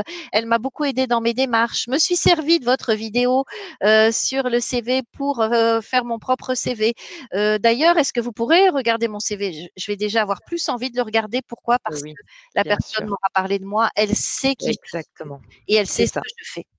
Et oui, c'est ça. Et de toute façon, quelque part, c'est un peu la règle de la communication en général, hein. Comme tu l'expliquais au tout début, il faut donner envie et il faut aussi expliquer ce qu'on a à proposer, en fait. Donc, dans cette démarche de communication, systématiquement, c'est effectivement, d'abord de proposer quelque chose. Donc là, bah, c'est, notamment, apprécier, remercier, commenter, féliciter et puis voilà, après effectivement pouvoir, enchaîner. Alors, j'imagine déjà, les questions et je les ai déjà, affrontées, de la part, de la plus jeune génération en fait, qui effectivement, a beaucoup de mal avec, cet aspect-là de se dire: «Oui, mais bon, du coup, c'est se vendre, c'est», et en fait, le réseau, en fait, la notion de réseau, elle est vraiment là. C'est-à-dire qu'elle est dans la solidarité, en fait, pour moi. Aujourd'hui, ça fonctionne comme ça. Lorsqu'on sollicite quelqu'un et qu'on lui demande son aide et qu'on le sollicite sur son expertise, hein, une fois qu'on l'a fait effectivement dans la mise en relation que tu évoquais, eh bien, on a envie, en fait, d'aider la personne et on a envie, qu'elle fasse partie de notre réseau. En fait, c'est cette notion-là qui est très importante et parce qu'aujourd'hui, on ne fait plus des démarchages comme avant. Moi, ça fait 20 ans que je gère des relations avec des entreprises. Quand j'ai démarré, j'allais avec ma petite sacoche dans la zone industrielle taper aux portes. Aujourd'hui, je ne le fais plus. En fait, aujourd'hui, je vais, parfois aller dans des, soirées de réseau et cetera et là, je vais croiser quelqu'un et je ne vais pas lui tendre ma carte de visite, dès le premier instant ou lui expliquer ce que je peux proposer, mais je vais échanger avec cette personne et finalement, la notion de réseau, c'est ce que tu évoques, Christelle, c'est d'avoir un premier échange, hem et de faire parler l'autre donc de ce qu'il aime, de ce qu'il est et voilà et de s'assurer vraiment et je vous assure vraiment la jeune génération que LinkedIn n'est pas un réseau, pour, simplement une vitrine ou pour vous faire croire quoi que ce soit. Vous avez des humains derrière et ils sont, ravis d'échanger avec vous. Donc surtout vraiment là aussi je lance un appel, n'ayez pas peur de le faire parce que il y aura toujours quelqu'un qui vous écoutera, il y aura toujours quelqu'un qui vous répondra. Voilà, je Alors, pense. ben merci Karine. Alors moi, je vois plusieurs C'est vrai. questions. Je vois Sidette qui dit, est-ce que quand on est influenceur, on est rémunéré? Alors non, on Mmh. n'est pas rémunéré, mais par contre, si LinkedIn m'écoute, moi, j'aimerais bien être rémunéré par LinkedIn. Quoique, l'avantage, en fait, quand on n'est pas rémunéré, c'est que l'on peut aussi parler des failles. Mmh. Est-ce qu'on est beaucoup plus vrai dans son discours parce Eh oui, qu'on parle par expérience, alors que si on tout était à fait. rémunéré, évidemment, on ne dirait que du bien. Donc, je ne sais pas si j'ai répondu à la question. J'ai vu d'autres questions par rapport au nombre de contacts maximum. Alors, en fait, on peut aller jusqu'à 30 000 relations. Mmh. Donc ça, ce sont les gens qui vous invitent et que vous invitez. Et au-delà de 30 000, c'est ce qu'on appelle les abonnés. C'est-à-dire que ce sont des gens, vous ne pouvez plus vous connecter avec personne et échanger, mais par contre, les gens vont s'abonner et vous suivre. C'est pour ça que moi, j'arrive à 151 000 parce que ce sont des abonnés. Mais j'ai encore des possibilités de connexion parce que je ne suis pas arrivée à mes 30 000 connectés. Donc, vous voyez, vous avez beaucoup de marge et de place. Et je voulais répondre aussi à une question où on disait est-ce que l'on doit demander des inconnus ou accepter des inconnus. Quand j'ai démarré sur LinkedIn en 2007, je crois que LinkedIn existait depuis 3-4 ans, on disait n'acceptez aucun inconnu. Il faut avoir rencontré les gens dans la vraie vie ou alors vous les acceptez, il faut les rencontrer dans la vraie vie. Or, le monde a évolué, le monde est ouvert, on communique avec l'Afrique, on communique avec le Canada, etc. On est dans une autre démarche. Je dirais au contraire, accepter des inconnus et puis vous verrez qu'ensuite Tout il y à a de fait. jolies rencontres, Exactement. ce qu'on appelle IRL. Vous verrez souvent cette expression sur les réseaux IRL, in real life. Ce sont des rencontres de personnes qui après se voient en vrai. Je me demande, Karine, Mmh. si nous on s'est pas rencontrés comme ça. Je sais plus. Ah C'était pas écoute, sur LinkedIn d'abord, je sais plus. c'est C'est tout à fait possible. possible. Ah oui, oui, c'est tout à fait possible parce que ah mais oui, non mais si, tu as raison parce que je te suivais sur LinkedIn et quand je t'ai vue et que je t'ai croisée, j'ai dit: «Ah mais c'est Christelle de Foucault, Et voilà, il faut que j'aille la voir». et on s'est rencontrés dans la vraie vie comme ça. Exactement. Donc, Oui, tout à fait. soyez très ouverts. Moi, parfois, Oui. je trouve dommage parce que je vois des posts de personnes qui disent il faut avoir un réseau qualifié. Euh, Qu'est-ce que c'est qu'un réseau qualifié? En quoi est-ce qu'on peut juger des humains? Est-ce que ça veut dire qu'il faut accepter que des grands patrons, que des gens de son cercle de professionnels? Non, Non, il un faut être réseau, ouvert. il faut être Mmh. ouvert aux étudiants. Tout à fait. Aux Oui. étudiants, ils pourront peut-être rien vous apporter, mais c'est aussi notre avenir et ils feront le LinkedIn de demain. Et puis, moi-même, mes enfants étudiants ont été aidés par d'autres gens. Donc, on accepte les étudiants, on accepte des gens de pays étrangers parce qu'on s'enrichit de nos différences. Moi, j'ai vraiment la notion du réseau hyper ouvert. Mmh, La tout à seule, fait. la seule chose entre guillemets, que je conseille, c'est quand vous acceptez quelqu'un, vérifiez son profil, non pas en termes de personne. Mmh. Qui est-il? Quel est son métier? Oh, il a un petit métier, je ne le prends pas. Mais est-ce qu'il a bien rempli son profil? C'est-à-dire que quelqu'un qui n'a pas mis sa photo, qui a très peu d'abonnés, qui n'a pas Mmh. rempli Mmh. son expérience professionnelle, méfiez-vous parce qu'il y a aussi des faux profils sur LinkedIn. C'est Euh, vrai. donc c'est plutôt ça. Mais une personne qui vient d'arriver, qui a un petit job, qui est étudiant, mais qui a pris vraiment la peine de tout bien remplir et Mmh. tout, mais bien sûr qu'il faut l'accepter. Mais Bien sûr, tout à fait. parce que on va tous s'enrichir les uns des autres. Exactement, c'est vraiment la clé de ce réseau. Alors, je vois une question sur, effectivement, LinkedIn est un réseau très puissant. Est-ce que c'est la fin des CV Tech? Non, absolument pas, Amel. Les recruteurs continuent d'aller sur les CV Tech et ça fait partie effectivement, des moyens qu'ils ont pour pouvoir, trouver des candidats. Donc, non, non, c'est complémentaire, évidemment à votre visibilité, sur les réseaux. Alors, on passe effectivement donc sur cette notion de démarche réseau. Donc tu disais, voilà, qu'il faut être ouvert, il faut savoir accepter des personnes qui ne sont pas forcément de son domaine d'activité ou de sa formation. On peut aussi retrouver des anciens camarades de classe, on peut aussi retrouver des anciens collègues de travail.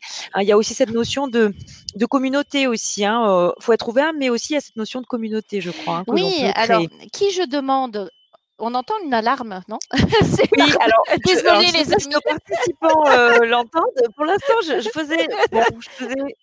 faisais, genre qu'on n'entendait rien, mais Donc il y a alors vous un voyez, à chaque voleur. fois, à chaque live, il y a toujours une surprise, hein. Bon, voilà. Il nous faut toujours, un petit moment, de suspense ou, de mais on est comme ça avec Christelle, vous savez, on est spontané. On n'a pas de prompteur, hein, on se parle, vraiment d'une manière, naturelle. Donc pour l'alarme, on s'excuse si vous l'entendez, ça va être, forcément coupé dans quelques instants. Alors Alors, Christelle, pour revenir au réseau, vous avez ces oui, propositions qui sont faites oui. par LinkedIn.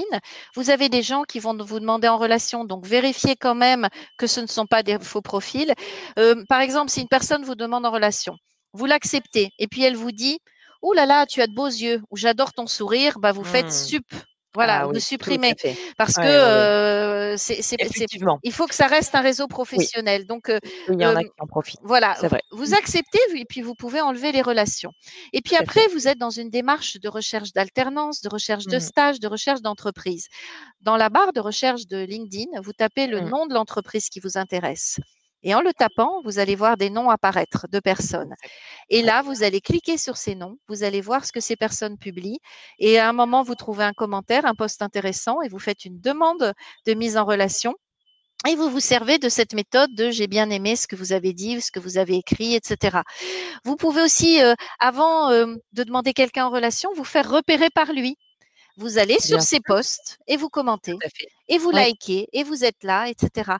Parce que c'est la notion de je donne avant de recevoir. C'est-à-dire que la personne qui publie et qui vous voit à chaque fois intervenir, vous ne faites pas partie de son réseau, mais elle vous voit, vous mettez un petit commentaire, etc. Elle voit votre photo parce que vous avez une jolie photo avec un fond neutre derrière, etc. Et vos commentaires sont pertinents. Ben, il y a le moment où vous vous dites c'est bon, je la demande en relation, elle va vous accepter. Pourquoi elle Mmh. va vous accepter? Parce que vous avez été là pour elle. Ça l'alarme s'est arrêtée, excusez-moi. Voilà, vous avez été là pour elle et l'alarme s'est arrêtée. Exactement. Très bien. Au niveau, donc voilà, de comment faire du réseau. Alors, qu'est-ce que tu penses, Christelle? Moi, c'est un conseil que je donnais parfois à certaines personnes qui avaient peu d'expérience et qui avaient envie d'approcher une entreprise parce que, c'est un moyen aussi, hein, de démarcher d'une manière spontanée une entreprise.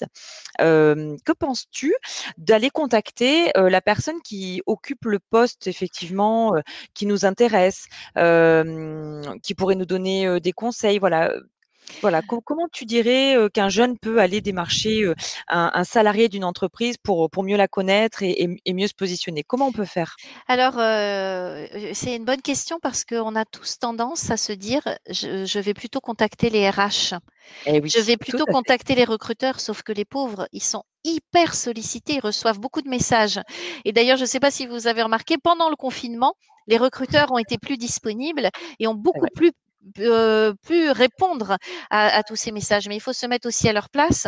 Donc, ce ne sont pas les bonnes personnes. Et là, je te rejoins, Karine, aller vers quelqu'un qui fait un peu un métier identique, qui pourra nous donner des conseils, mais pas la première fois.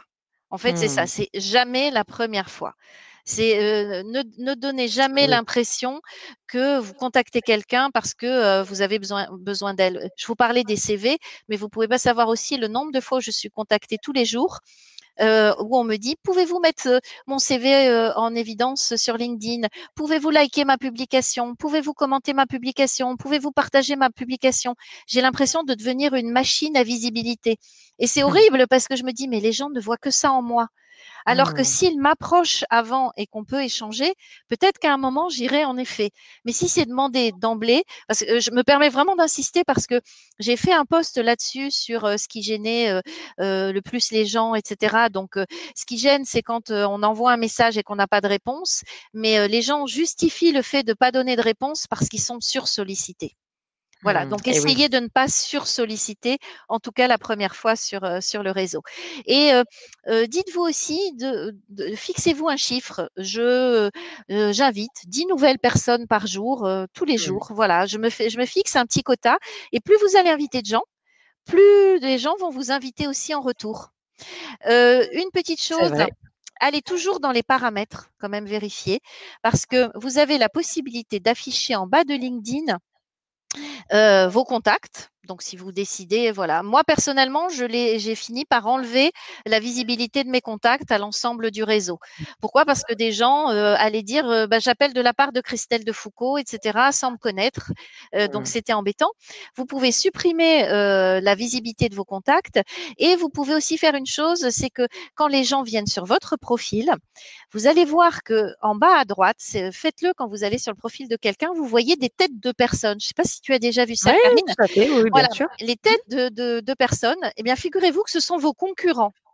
Mmh. Ce qui se passe, c'est que LinkedIn, quand par exemple un recruteur vient chez vous, eh bien, va s'afficher sur votre propre page à vous la tête des personnes et des profils similaires aux vôtres qu'il est allé visiter avant.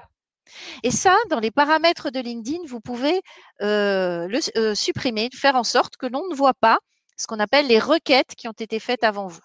Les commerciaux le font, ils suppriment ça parce que sinon, Mmh.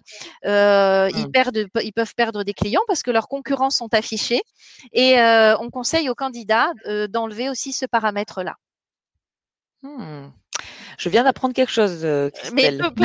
peu de gens le savent. Je vous invite vraiment à aller voir. Alors là, je ne peux pas manipuler en direct, mais je vous Oui. invite à aller voir l'écrou et à descendre paramètres de Mmh. confidentialité et tout bien regarder parce qu'un joli profil LinkedIn, c'est aussi un profil bien paramétré. Vérifiez surtout aussi que votre profil est ouvert à tous. Parce que parfois, il est ouvert qu'à Oui, son c'est réseau. vrai, c'est Donc, vrai. on a 10, 15 personnes, alors que ce qu'il faut, c'est ouvrir le profil à tout le monde, hein, puisque c'est bien le principe de la vitrine professionnelle. Et là, D'être je visible. crois qu'on a fait à peu près le tour du réseau. En gros, Mmh. autre chose, par exemple, quand vous lisez un article qui vous intéresse, il y a des noms, bah, allez regarder les noms des personnes. Vous lisez un post, il y a des noms, allez-y. Oui, Soyez oui. curieux et Oui, tout à fait. demandez ces gens en relation. Au pire, ils ne vous accepteront pas. Mmh. Où est le problème? Et il y a même la possibilité, quand vous allez sur le nombre d'invités sur votre réseau, vous avez les demandes en cours. Et vous, si par exemple, il y a des gens que vous avez invités depuis, je ne sais pas, 4 mois et que ces personnes ne vous ont jamais répondu, vous pouvez supprimer ces demandes en cours. Mmh, exactement. Non, mais c'est vrai que tu as tout à fait raison, Christelle, par rapport à ça. Alors, juste par rapport au réseau, je voudrais effectivement, faire un petit aparté, sur la notion de réseau. Oui, aujourd'hui, voilà, on parle vraiment de LinkedIn, c'est incontournable, mais vraiment là, moi aussi, je lance un appel sur le réseau en général. En fait, il faut se dire que toutes les personnes que vous croisez, dans le monde professionnel, moi j'ai une devise, à laquelle je suis très attachée, c'est que dans la vie, il n'y a que les montagnes qui ne se croisent pas. Et je suis convaincue en fait que lorsqu'on croise quelqu'un dans son réseau professionnel, c'est très important, voilà d'être en bon terme, hein, bien sûr, et aussi de savoir le nourrir. Donc comme tu le disais, d'apporter quelque chose et du coup de recevoir en retour. Donc en fait, déjà pour toutes les personnes qui ont fait, des stages, qui sont, voilà, plutôt juniors dans leur poste, à partir du moment où vous mettez le pied dans une entreprise, en fait, vous commencez à vous créer un réseau. C'est très, très important parce que, vous allez avoir des professionnels qui peut-être un jour ou l'autre, vous recroiserez à un moment donné dans votre vie, qui peut-être, seront dans une autre entreprise que vous aurez envie d'intégrer et ça sera votre porte d'entrée en fait. Donc votre réseau, il doit être fait et alimenté à tout moment de votre vie et à chaque fois que vous aurez une opportunité. Euh, donc ça veut dire aussi qu'évidemment, toutes les personnes que vous croisez, bah oui, invitez-les sur LinkedIn, pour pouvoir les suivre aussi parce que c'est toujours sympa d'avoir des nouvelles d'un ancien collègue ou, d'avoir des nouvelles d'un ancien patron. Aussi, c'est souvent très plaisant. Moi, j'aime bien savoir effectivement, ce que sont devenues les personnes avec qui j'ai travaillé. Quand je vois qu'une personne a évolué de poste, elle a changé de fonction, qu'elle a obtenu une promotion, bah, c'est un moyen pour moi de renouer contact aussi avec elle. Voilà, c'est ce message-là aussi que je veux faire passer dans cette notion, et vous l'avez compris depuis le début dans ces webinaires avec Christelle que l'on anime, c'est cette notion aussi de bienveillance et cette notion de partage. On n'est pas dans le monde des bisounours non plus, on reste dans le monde professionnel, mais voilà, cela dit, c'est important. N'hésitez pas à garder contact avec toutes les personnes que vous croisez, dans votre vie professionnelle. Voilà pour le réseau, c'était un petit peu mon Et mot de la fin je sur cette partie. confirme, tu sais que moi, c'est vraiment un réflexe que j'ai. Dès que je rencontre quelqu'un, mais ça fait des années, systématiquement, je lui demande une connexion sur LinkedIn. Et Oui, faites-le si vous êtes étudiant, on n'ose oui, pas le faire. tout à fait. Les Mais il maîtres faut de le faire. stage, dès que vous Mmh. avez un intervenant, quelqu'un qui fait une conférence, demandez tout le monde, demandez les autres étudiants parce que les réseaux sont riches. Donc, Eh quand oui, moi, j'ai des gens qui me disent, mais j'ai pas de réseau, on a tous au moins 150 personnes dans notre réseau. oui, Et oui, ne serait-ce que les étudiants d'une école, voilà, ça va très très vite. Vous croisez quelqu'un, ayez le réflexe, je le demande sur LinkedIn. tout à fait. Autre chose, il y a des bons moments sur LinkedIn pour rentrer en contact, c'est les périodes de vœux, c'est les périodes de bonne année. On Mmh. peut reprendre contact avec des gens que l'on n'a pas vus depuis 10 ou 15 ans. C'est Oui, aussi ce que permet, alors c'est pas les copains d'avant, mais ce réseau non. permet ça. On peut Mmh. taper à un moment, on se souvient de quelqu'un chez qui on a travaillé il y a 10 ans. On peut très bien taper son nom et rentrer en contact avec lui en disant, écoute, je t'avais perdu de vue, je viens de te retrouver sur LinkedIn. Qu'est-ce que tu deviens? Où en es-tu? Et lui, par réflexe, va vous dire, et toi, qu'est-ce que tu fais? Bah là, blabla, je cherche un job, gna, gna, pourquoi pas. Mais d'abord, et toi, où en es-tu? Alors, je voudrais Mmh. répondre à la question d'Étienne qui demande, est-ce que c'est le nombre de relations ou la qualité des relations par rapport au poste qui est important? Moi, je pense qu'on ne peut pas parler de qualité de relation. Parce que sinon, on C'est demanderait vrai. que les patrons d'entreprise, on demanderait que des dirigeants et on ne laisserait pas de place à des gens qui ont, qui démarrent quoi, qui démarrent dans la vie, qui sont en stage, qui n'ont pas peut-être pas un poste qui fait rêver, mais qui sont là, qui sont présents, qui ont des choses à dire, qui peuvent partager et qui peuvent aussi nous aider. Parce que rappelez-vous que bien souvent, ce n'est pas le réseau direct qui va nous aider, mais c'est le réseau du réseau du réseau. C'est-à-dire Oui. qu'une personne qui nous semble même insignifiante connaît peut-être quelqu'un qui connaît quelqu'un qui connaît quelqu'un qui à un moment va entendre parler de vous. Et c'est le principe du réseau. Donc, il n'y a pas de bonne et de mauvaise personne. Et ça, c'est une très, très grosse erreur. Mmh. Beaucoup de gens limitent leur contact à comment dire, leur activité, leur Tout à domaine fait. d'activité, leur secteur, la géographie, leur lieu. Non, non. Soyez très ouvert. Soyez très Mmh. ouvert, c'est ce qui amène le plus d'opportunités, à la fois pour chercher un job et à la fois pour trouver du business. Très bien. Alors, on a vu la partie vitrine, on a vu la partie j'ai alimenté mon réseau et maintenant, eh bien, il faut que je sois visible, Christelle, sur LinkedIn. Alors, comment fait-on pour être visible justement sur LinkedIn? Quels, conseils, quelles astuces tu peux, nous donner? Alors déjà, je voudrais rassurer tout le monde avec mon propre cas. Quand j'ai commencé, donc moi je suis sur LinkedIn depuis 2007, c'est quand j'étais recruteur, j'étais sur LinkedIn, quand j'ai fait de l'accompagnement, j'étais sur LinkedIn, mais je ne publiais jamais à l'époque, c'était plus un réseau de contacts. Et j'ai commencé à publier, je sais très exactement la date, puisque c'est la date de sortie de mon premier livre, donc c'était mars 2016. Quand j'ai commencé à publier en mars 2016, j'avais 499 contacts, donc 500 contacts. 4 ans après, j'ai 151 000 abonnés. Donc, si moi, à 55 ans, qui suis, entre guillemets, une brêle en informatique, qui suis senior, qui n'ai jamais fait ça de ma vie, je peux, tout le monde peut. Tout le monde peut publier quelque chose et tout le monde peut se rendre visible. Après, nous ne sommes pas tous égaux. Et donc, il ne faut pas le voir comme une obligation. Il faut le faire en fonction de qui on est. Par exemple, moi, je vois, j'ai découvert, je ne vais pas donner son nom, mais j'ai découvert, je voyais quelqu'un sur LinkedIn qui faisait des posts à chaque fois. Je trouvais que c'était bourré de fautes, des posts pas très intéressants. Et là, je le vois publier des vidéos et il me scotche avec ses vidéos. Et je me dis, mais quel dommage qu'il n'ait pas avant fait des posts à partir de vidéos plutôt que le faire à partir de textes. Il y a des gens qui sont très connus sur LinkedIn et qui ne publient jamais. Par contre, ils commentent. Et il ne faut pas croire que sous prétexte que l'on va écrire quelque chose de très long, c'est ce qui va nous faire voir. Parfois, un commentaire bien placé peut aussi nous donner de la visibilité. Donc sur LinkedIn, il y a vraiment 3 grandes manières de publier, enfin c'était jusqu'à aujourd'hui. Il y a ce qu'on appelle les articles qui sont très longs, qui sont plus longs, mais qui restent dans un espace qui s'appelle Pulse, qui font du coup partie de notre profil.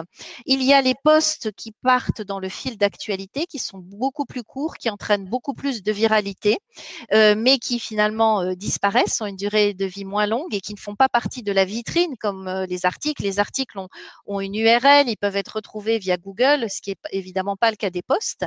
Et puis, il y a un autre niveau qui est le niveau des commentaires. Si on n'ose pas publier d'articles, si on n'ose pas poster au début, on peut tout à fait s'essayer aux commentaires. Ce qui est dommage, c'est juste de mettre des likes sans commenter. Voilà, moi je conseille vraiment, quand quelque chose vous a plu, prenez la peine de commenter. En plus, l'algorithme de LinkedIn adore les commentaires et celui qui a posté vous sera d'autant plus reconnaissant si vous lui avez laissé un commentaire. Et Mmh. depuis aujourd'hui, puisque moi je l'ai testé aujourd'hui, il y a ce qu'on appelle les stories maintenant sur LinkedIn, qui ont une durée de vie très courte, de 24 heures. C'est le même principe que sur les autres réseaux sociaux. On peut mettre des vidéos qui font 20 secondes, mais ça peut être également des visuels. On peut partager des messages.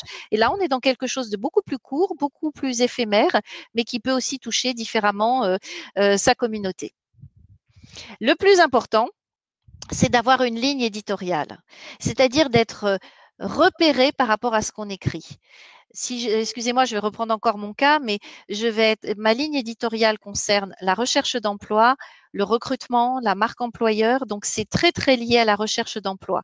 Donc, je suis ultra spécialisée et donc ultra reconnaissable. Beaucoup de recruteurs, je pense à ma co-auteure Hélène Lee, coucou Hélène, qui publie énormément aussi sur la recherche d'emploi, le recrutement. Elle est très identifiée parce qu'elle forme des recruteurs et elle est très identifiée parce qu'elle publie des articles pour les chercheurs d'emploi et des postes pour les chercheurs d'emploi avec sa vision de recruteur. Donc, ce qu'il faut, c'est être identifié. Donc, que vous soyez un jeune, un senior en reconversion, qu'est-ce qui pourrait vous identifier? Qu'est-ce qui pourrait faire que vous êtes remarqué, trouver votre ligne éditoriale et votre angle d'approche?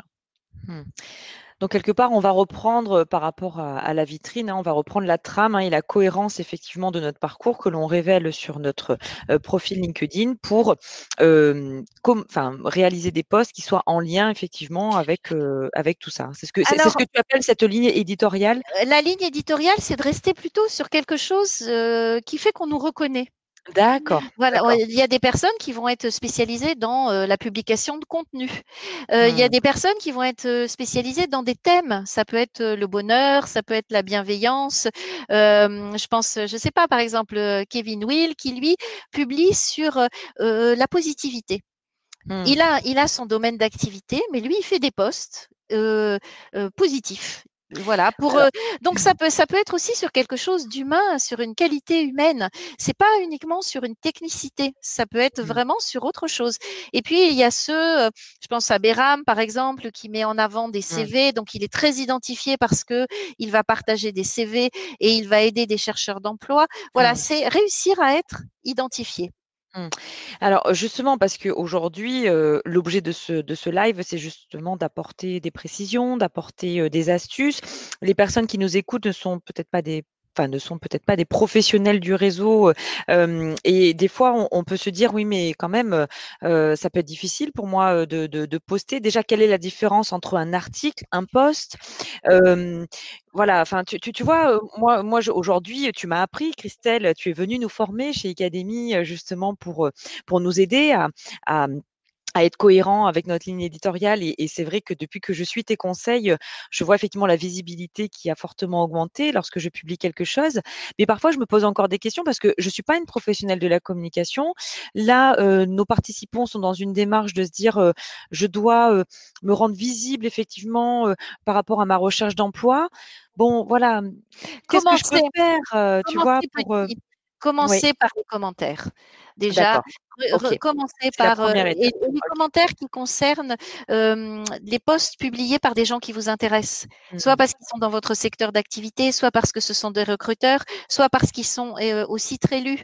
Par exemple, quand vous avez un post qui a 400, 500 commentaires et qui concerne la recherche d'emploi, vous pouvez être sûr que dans ces 400, 500 commentaires, des recruteurs vont passer par là. Et si des recruteurs vont passer par là, ils vont voir votre commentaire. Donc, c'est un peu le principe. Le commentaire a beaucoup de valeur parce que tous ceux qui ont commenté voient votre commentaire. Oui, c'est ça. Et donc, si on est sur un poste où il y a les bonnes personnes pour nous repérer, eh ben, elles vont voir le commentaire. Et c'est d'autant plus valable aussi si vous êtes sur le poste de la personne qui vous intéresse, parce qu'elle va vous identifier au bout d'un moment. Et je Donc, crois qu'on peut, pardon de te couper, et je crois qu'on peut suivre quelqu'un sans être forcément connecté. c'est mon cas, par exemple. Tu vois, Hein, c'est ce c'est que je ça, hein, voilà. disais, D'accord. 150 000 personnes. Or, on Ouais, est limité à 30 000 ouais, connexions. Ce sont des d'accord. gens qui sont abonnés, qui vont suivre mes publications parce que ça les intéresse. Elles suivent mes publications, elles savent qu'il y a 400 commentaires, elles se disent, il y a des chercheurs d'emploi, OK, mais il y a aussi des recruteurs, il y a des patrons d'entreprise qui commentent. Je vais peut-être aussi y aller mettre un commentaire ou au moins aller voir ce qu'il se passe. Donc, D'accord. quand vous avez peur, commencez par les commentaires.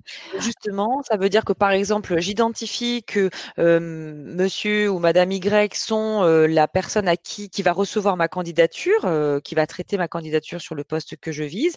J'ai pu identifier cette personne.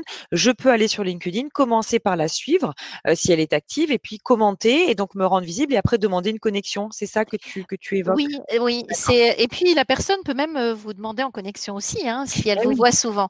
C'est bien sûr. je me fais repérer. Voilà. Et vous savez qu'il y a des influenceurs sur LinkedIn qui n'ont jamais fait un seul post, mais ils sont partout. D'accord. Ah Ils oui. sont sur tous les commentaires, ils sont sur tous les posts et ils commentent, ils commentent, ils commentent. Et donc, ils sont extrêmement visibles. On a l'impression qu'ils sont partout, mais Mmh. ils font très peu de posts.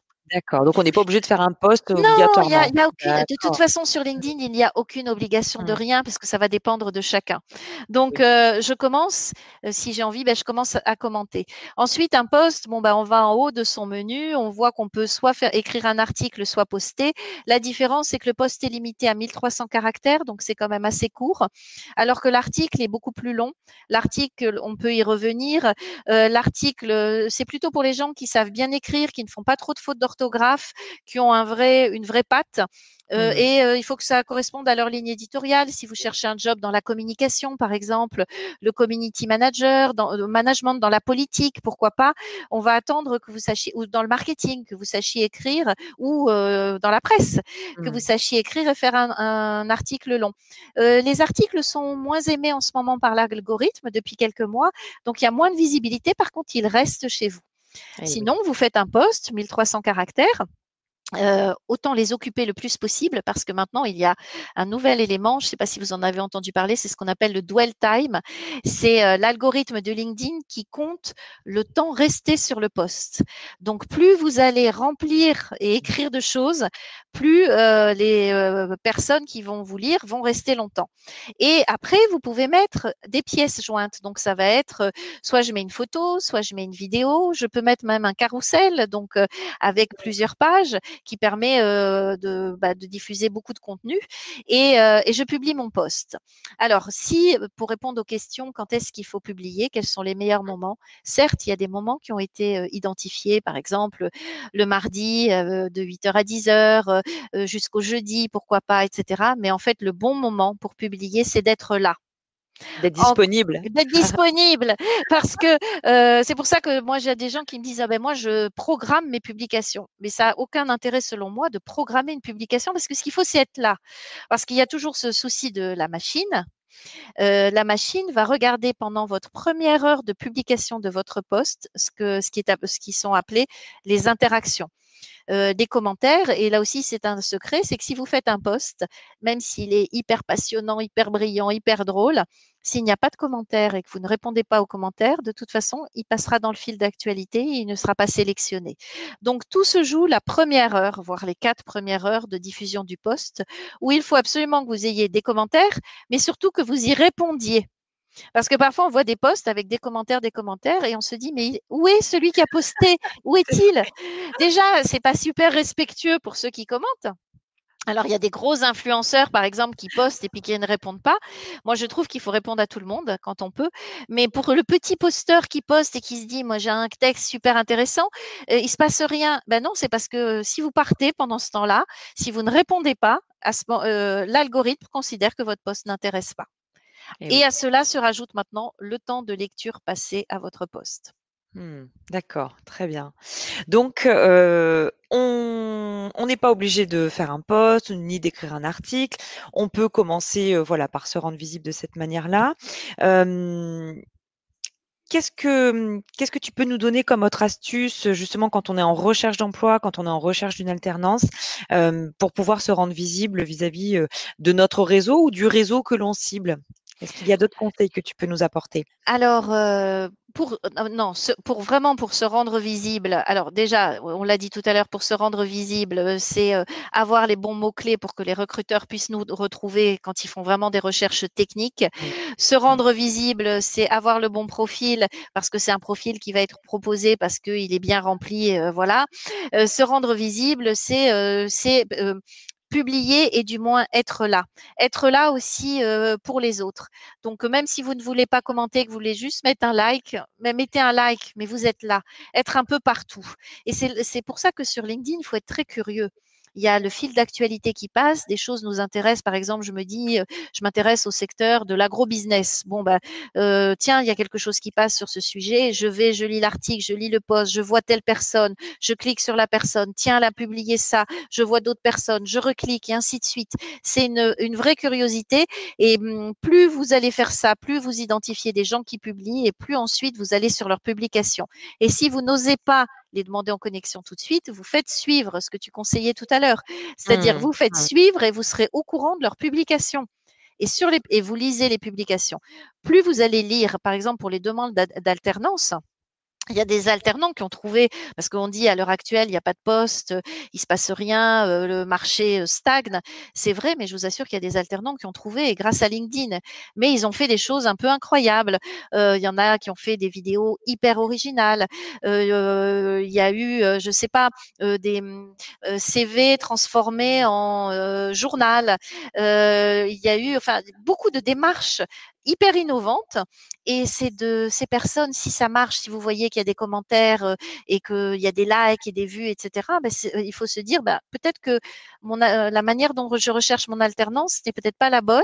Si je fais un poste, parce qu'aussi on peut faire un poste parce qu'on cherche une alternance ou parce qu'on cherche un job, inspirez-vous de ceux qui ont cartonné. Et pour ça, il faut regarder, il faut observer, il faut être curieux, mais il y a vraiment des choses qui marchent. L'originalité marche beaucoup. Mais il faut l'utiliser à bon escient. C'est-à-dire que pour Mmh. un poste Oui, c'est vrai. de comptable, est-ce qu'on a besoin nécessairement d'être hyper original? Par contre, si on est community manager, en termes de com, ça vaut la peine de faire voilà, quelque chose d'un peu différent. Après, il y en a qui osent carrément, par exemple, qui rêvent de rentrer dans une entreprise et ils font un poste là-dessus. Mmh. Moi, je l'ai vu plusieurs fois Ouais, et ils font une bien vidéo, sûr. et ils taguent et ils identifient l'entreprise et ils font une vidéo. Alors, ça peut être, bon, je ne vais pas citer de nom, mais une entreprise dans le sport. Bon, ben, le jeune va se prendre en train de jouer au foot, etc. et dit, ben, c'est dans cette entreprise que je veux travailler, j'ai vraiment envie. Et on voit la motivation. Et là, Exactement. nous qui sommes là, en commentaire, on appelle les gens, et venez, venez, venez, vous avez un petit Mmh. gars motivé, etc. Mmh. En gros, tout est possible. Ce qu'il faut, c'est ne pas être insultant. Bien sûr, Faire, respectueux, il faut être hyper respectueux. Il très faut faire important. très attention au débat parce qu'on est sur un réseau Mmh. social, ça monte très très vite. Tout à fait. Et il faut se dire que les recruteurs nous regardent partout, donc Mmh. tous nos mots vont être analysés. Oui, tout à fait. Alors justement, tu vois, c'est ce que j'allais te demander. Marion nous dit, voilà, par rapport au hashtag. Donc le hashtag, c'est en fait finalement, c'est mettre un mot-clé que l'on va rattacher donc à ce fameux hashtag et qui va permettre à la communauté de ce hashtag d'arriver sur le post. Tu peux nous expliquer comment ça fonctionne? Alors, Un peu technique. je suis pas une pro des hashtags. Moi, je voudrais déjà parler, parce qu'on parlait de taguer. Quand on dit Oui, taguer, oui, c'est le arrobase, oui, c'est-à-dire c'est le arrobase. vous mettez le prénom et le nom de la personne. Une liste vous est proposée par LinkedIn. Vous cliquez et vous identifiez la personne. D'ailleurs, le nom se met en bleu. Ça veut dire que elle-même va savoir dans ses notifications que vous l'avez identifiée et elle va Mmh. venir sur le poste pour vous aider, commenter, voilà. Ça, c'est l'identification. Alors, c'est bien d'identifier à bon escient, mais il ne faut pas abuser. Mmh, Parfois, on bien voit des sûr. posts avec 50 personnes identifiées parce que la personne, celui qui poste se dit, bah, comme ça, je vais amener beaucoup de visibilité. Ou alors, on nous identifie beaucoup. Moi, je suis beaucoup, beaucoup identifiée parce que des personnes se disent, il y a une communauté de 150 000 personnes qui arrivent. Faites-le quand même à bon escient, sans abuser, mais n'hésitez pas à identifier. Et le hashtag, c'est un peu différent. Hashtag, ça va permettre via les moteurs ensuite de recherche de LinkedIn, d'aller trouver votre poste. Par exemple, Mmh. je prends le cas de Béram qui a son hashtag une semaine un CV. Bon, Mmh. ben, il le met sur son poste et tous ceux qui connaissent son mouvement et qui veulent aller chercher, voir un poste ou une opportunité professionnelle, vont taper ce hashtag. Il y a par exemple Echo qui aide beaucoup les chercheurs d'emploi et Oui, qui va avoir, donc c'est le arrobase Echo, E-K-K-O, et on les qui, salue. bon, voilà, et il a un hashtag, je crois, ici ça recrute. Oui, oui. Bon, par exemple, Echo, il est très souvent tagué parce que si moi je vois un post d'un jeune qui cherche une alternance, je vais mettre un like, je vais mettre bonne chance, un tout petit truc. Mais déjà pour amener de la visibilité, et souvent ce que je fais dans un commentaire, je vais taguer Echo, je l'identifie parce qu'Echo va venir, a de la visibilité, etc. Et lui, il va Mmh. mettre un hashtag, ici, ça recrute. Et ainsi de suite. Et Exactement. ça permet aux uns et aux autres de se retrouver. Mais le hashtag, Connecté, bien voilà, sûr. c'est plus pour retrouver des contenus. Par exemple, si je mets hashtag marque employeur et que les gens vont taper marque employeur justement dans le moteur de recherche de LinkedIn, ils vont retrouver tous les posts qui concernent la marque employeur. D'accord, merci pour ces précisions, Christelle. Je voulais juste commenter ce que tu disais lorsque un candidat va taguer une entreprise effectivement sur un de ses postes ou va donner cette visibilité-là de dire je veux rentrer dans cette entreprise. C'est quelque chose qui est extrêmement apprécié en fait. Aujourd'hui, les recruteurs veulent embaucher des personnes qui ont envie de les rejoindre et qui vont être impliquées. L'implication de nos salariés, c'est une vraie priorité aujourd'hui pour les recruteurs, de trouver des personnes qui ont envie vraiment de s'intégrer dans l'ADN de l'entreprise et c'est pour ça que la marque employeur existe aussi.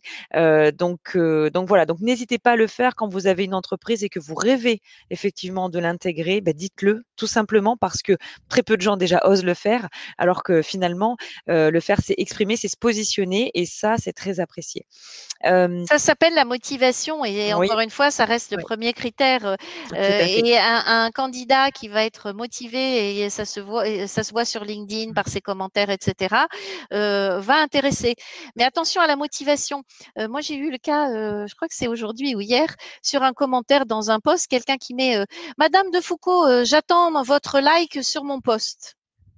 Bon, eh ben, Oui, oui, bien je sûr. suis pas Mmh. sûre que ça va l'aider. Certes, il est Oui. motivé, mais voilà, j'attends votre like comme s'il y avait une obligation de. Et il était sur le poste de quelqu'un d'autre en plus, donc il Mmh. attendait que j'aille sur un autre poste. Donc attention à ça. La Mmh. motivation, c'est plutôt montrer que l'on est motivé par une entreprise et ensuite décliner pourquoi. Mmh. Qu'est-ce Ah qu'on oui, va complètement. pouvoir, qu'est-ce Oui, qu'on tout peut à fait. apporter, Mmh. pourquoi nous plutôt qu'un autre, voilà. Mmh. Et la forte motivation, on la montre aussi par la preuve, par l'exemple. C'est-à-dire, Mmh. si on se filme en vidéo et qu'on exprime ce qu'on sait faire, si on est capable aussi, parce qu'on veut être web designer, de faire quelque chose ou un CV en réalité augmentée. Enfin voilà, il y a plein de choses que l'on peut montrer sur LinkedIn. Et c'est justement cette preuve par l'exemple. Et avec les stories, je pense qu'on pourra d'autant plus. Alors, tu vois, justement, Karine, les stories, ça peut être l'occasion de dire à une boîte ou à quelqu'un d'une entreprise, je rêverais de travailler dans votre entreprise. Mais comme ça a une durée de 24 heures, si on se plante, au pire, c'est pas grave. C'est pas très grave, bien sûr, bien sûr. Très bien. Alors justement, par rapport à la visibilité, à la publication, finalement, peut-être que certaines personnes nous diraient, «Beh, moi, j'ai pas forcément envie de publier». Tu l'as dit, on peut ne pas le faire. Donc tu parlais en introduction de la majorité silencieuse, hein, finalement, Christelle, tiens, une question. Combien de personnes, enfin, si on a un pourcentage de personnes qui publient sur LinkedIn Alors, ou qui enfin, tu sais, tu c'est une m'avais expliqué question que qui tu fait avais, mal. oui, voilà. Est-ce que tu permets juste avant que je réponde à deux questions, Oui, bien sûr, bien de sûr. une question d'Hélène, oui, on peut s'abonner au hashtag. Quand on a repéré un hashtag alternance, hashtag ici ça recrute, on peut s'abonner et du coup être informé de tous les posts qui concernent ce hashtag. Donc ça, c'est une première chose. Et il y avait Mélanie qui disait, est-ce que c'est bien vu, même après 5 ans, de reprendre contact? Je vous assure, moi, j'ai repris contact après 20 ans. J'ai disparu pendant 20 ans. Je me suis dit, mais les gens vont jamais accepter mes invitations. Et en fait, oui. Et de toute façon, on s'en fiche que ce soit bien vu ou pas. Si c'est mal vu, la personne n'acceptera pas. Mais il y a cette notion de j'ose et je verrai bien. Du moment que je reste polie, que je reste motivée, que je reste intéressée, je peux oser. Donc, oser les demandes en relation. Donc, pour revenir à ta question maintenant, Karine, pareil, si vous ne vous sentez pas de publier, même de ne pas commenter, c'est pas grave. Vous faites partie de cette fameuse majorité silencieuse. Oui, Alors, il y a voilà. Alors différents chiffres.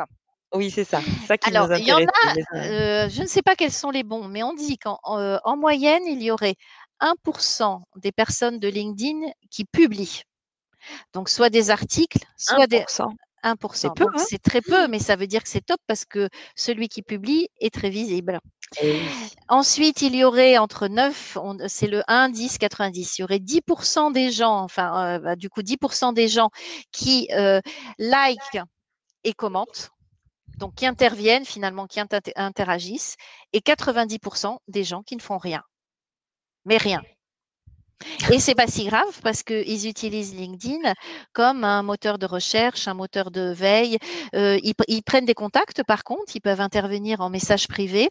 Ils font beaucoup de réseaux. C'est plus un outil de réseau, c'est un outil de recherche, mais ce n'est pas un outil pour eux de publication. Donc, 90% des membres de LinkedIn font partie de la majorité silencieuse. Et ça, c'est hyper intéressant à savoir. Ça veut dire que ceux qui publient sont très visibles. Mmh. D'accord, donc ça veut dire en fait que, comme tu le disais, c'est, un moyen aussi, de prendre des informations sur une entreprise, de suivre son actualité, de donner une idée d'introduction de lettre de motivation, ou de mail de motivation. C'est ce à quoi ça peut nous servir aussi. C'est pas uniquement, voilà, de se rendre visible si on ne se sent pas à l'aise avec l'exercice, mais voilà, vraiment, de savoir, l'utiliser comme une source d'information utile dans notre recherche d'emploi. Donc, de contacts, de personnes, d'activités, d'actualités aussi. C'est ça que tu veux dire, en fait, quand on est dans la majorité silencieuse, on peut l'utiliser de cette manière-là? Oui, parce que dans chercheur d'emploi, il y a la notion de je recherche. Je Mmh. recherche pas uniquement un job, je recherche des informations et Oui. j'essaye de m'améliorer.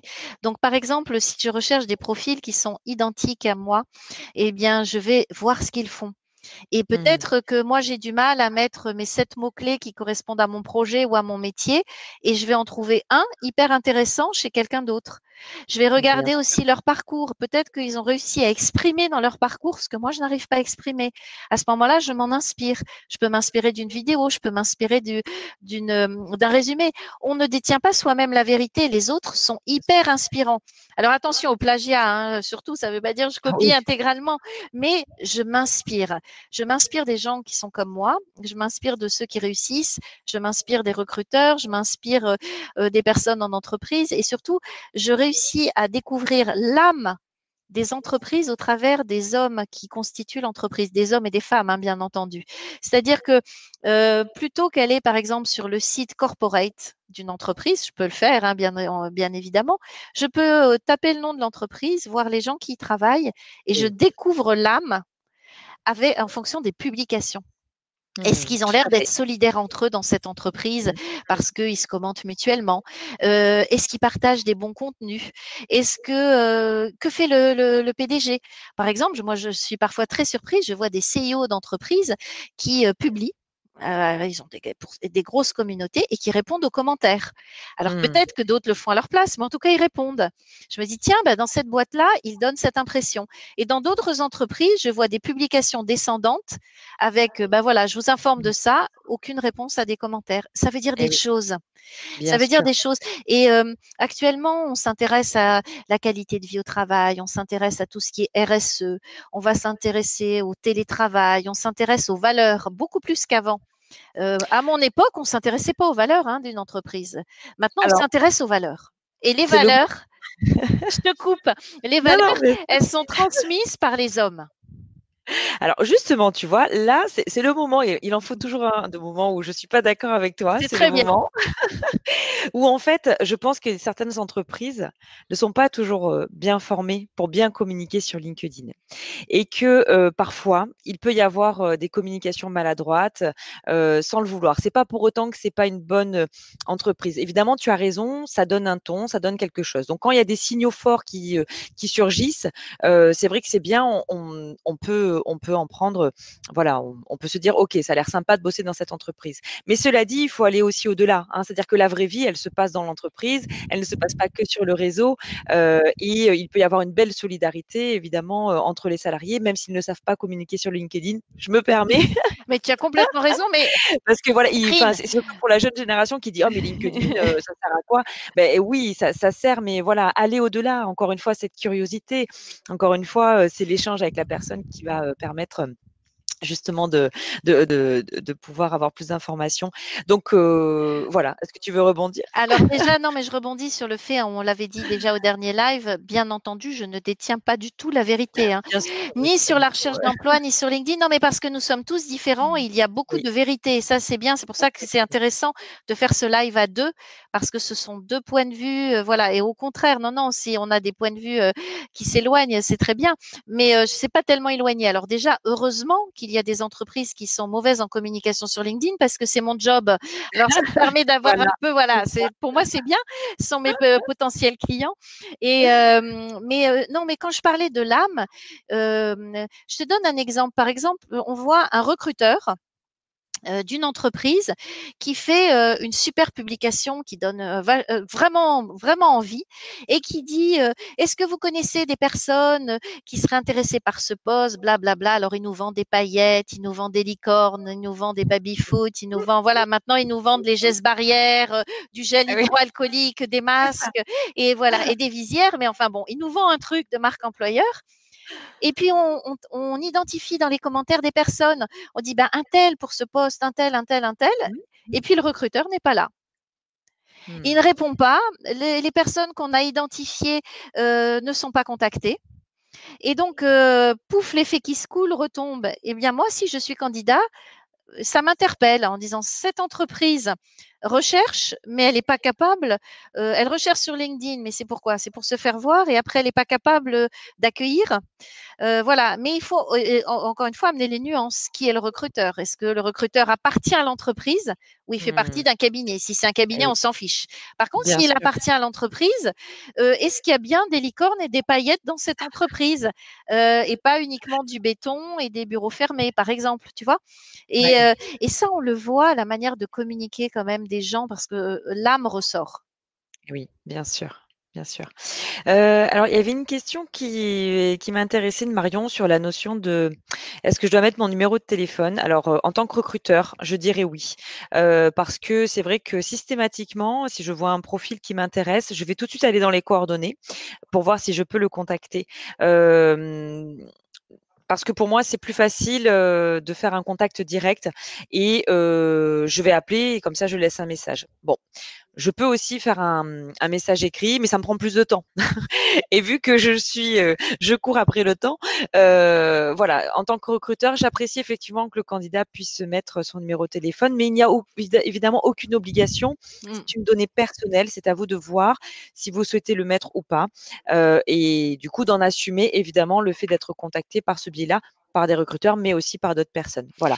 C'est le Après, risque. C'est-à-dire c'est le que, risque, voilà, en effet, pour les effectivement. recruteurs, c'est plus pratique. Maintenant, il Mmh. y a des jeunes femmes, par Oui, exemple, je qui, ma colle.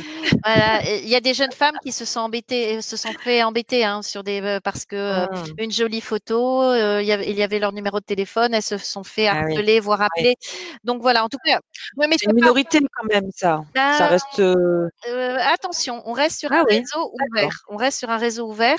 Mmh. Donc, c'est vraiment à chacun de voir. En tout cas, ne mettez surtout pas votre adresse personnelle. Voilà, ça, c'est ce que je Mmh. voudrais dire. Après, si vous voulez mettre votre numéro de téléphone, bon, pourquoi pas, hein, mais ça peut être un risque. Mais D'accord. les gens vont découvrir que ça plaît aux recruteurs. Voilà, c'est vrai. C'est un moyen de vous contacter, directement. Ou alors, ça veut dire aussi que si un recruteur vous envoie un message, là, à l'inverse, aussi, il faut que le candidat soit réactif. Oui. Hein. C'est-à-dire que c'est toujours pareil. C'est-à-dire que oui, le recruteur, effectivement, doit être réactif et doit répondre, et cetera, et doit être visible, lui aussi, mais le candidat doit aussi, à partir du moment où il fait un post, donc tu le disais, être disponible et s'il contacte, effectivement ou si le recruteur le prend contact avec lui, il faut lui répondre rapidement.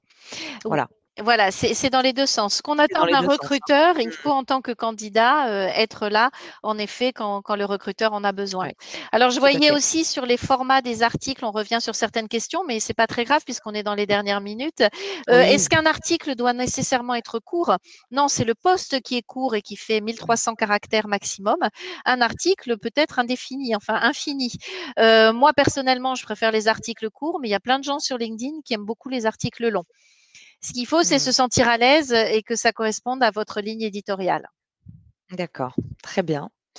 Parfait. Eh bien, écoute, on a encore, quelques minutes, voilà, avec vous. N'hésitez pas à nous poser, toutes les questions effectivement auxquelles nous n'avons peut-être pas encore, répondu.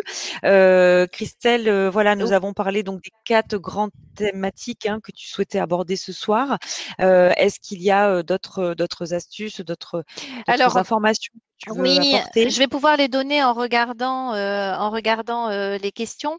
Quand vous mettez en effet, c'est posé par Sidette, quand on met ouvert aux opportunités, c'est une petite Mmh, case que l'on mmh, peut cocher. Si elle ne vous apparaît pas, vous allez encore une fois dans les paramètres, le petit écrou et vous pourrez le noter. C'est intéressant cette case parce que les recruteurs qui ont des comptes recruteurs sur LinkedIn voient tout de suite que, en effet, vous êtes en recherche d'opportunités et quand ils font des recherches, votre profil passe avant les autres dans les requêtes. Donc ça, oui. Il y avait une autre question qui disait, je me plais pas dans l'entreprise dans laquelle je suis. Est-ce que c'est bon d'avoir mes collègues de travail mmh, mmh. en relation? Alors là, chacun voit ce qui, entre guillemets, va lui correspondre. Mais moi, je pense que plus on a de relations, plus on a de contacts, mieux c'est. Et puis, on peut de toute façon toujours, s'il y a des débordements ou si des choses se passent mal, on peut supprimer une relation et à certains moments, on peut même bloquer une personne. Si elle est insultante ou si elle vous pose des problèmes, vous pouvez vraiment bloquer. C'est une fonctionnalité qui est autorisée par LinkedIn. Alors, comme on est à la fin, Karine, tu avais évoqué les autres réseaux sociaux.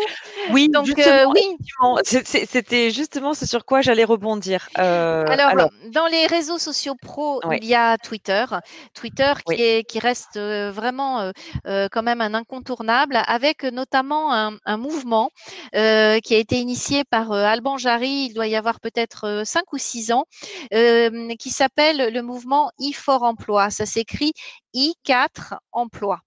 4 comme le chiffre fort en anglais. Donc hashtag I4 emploi.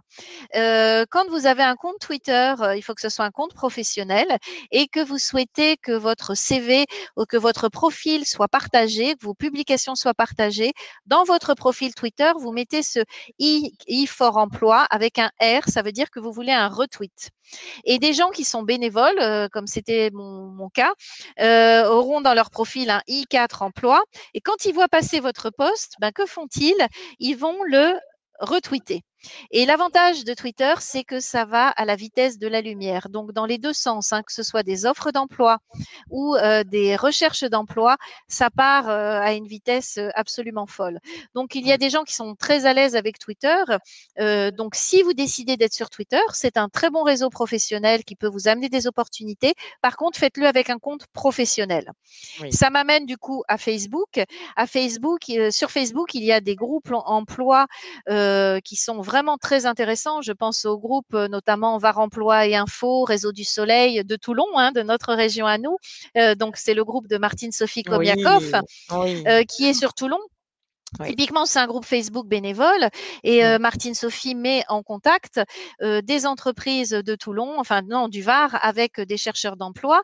Elle a 25 000 membres. Il y oui. a 10 à 12 000 connexions par jour, voire même 13 000 connexions. Elle met 1000 personnes à l'emploi chaque année. Donc, Facebook peut permettre aussi de trouver des jobs, surtout de façon régionale. Et ça, c'est intéressant aussi, ce côté régional. Et là, encore une fois, si vous cherchez un job, sur Facebook, ayez un compte professionnel. C'est vraiment, il faut séparer votre vie personnelle de votre vie professionnelle. Donc, il vaut mieux avoir un autre prénom, nom ou une autre façon de s'appeler sur Facebook et son vrai prénom et son vrai nom pour la recherche professionnelle, parce que on a vu des candidats être discriminés suite à des photos personnelles sur des réseaux sociaux. Mmh, c'est vrai. Alors on a, je crois qu'on a fait le tour à peu près des réseaux pro, LinkedIn, Facebook, Twitter, Instagram aujourd'hui, devient, peut-être pas forcément incontournable, mais les entreprises communiquent dessus Bien et sûr. s'intéressent beaucoup à, ce média pour pouvoir, atteindre une certaine cible et se rendre visible auprès, de certaines génération.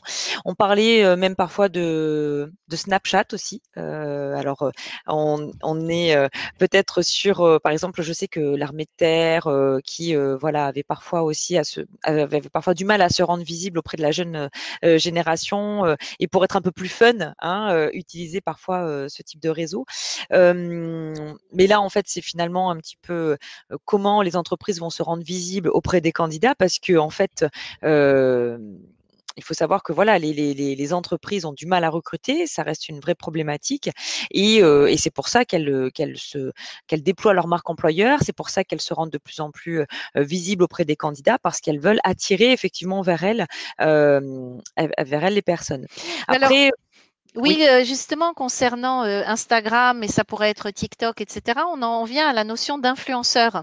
oui, C'est-à-dire que s'il y a une entreprise, par exemple en B2C, beaucoup d'entreprises en B2C, donc qui vont directement vers le consommateur, sont sur Instagram. Et une entreprise est très présente sur Instagram et vous intéresse, et que vous avez un compte Instagram professionnel, vous pouvez complètement vous faire repérer par cette entreprise aussi. Mais on est à chaque fois, c'est toujours la même chose, Karine, c'est rester dans quelque chose de professionnel.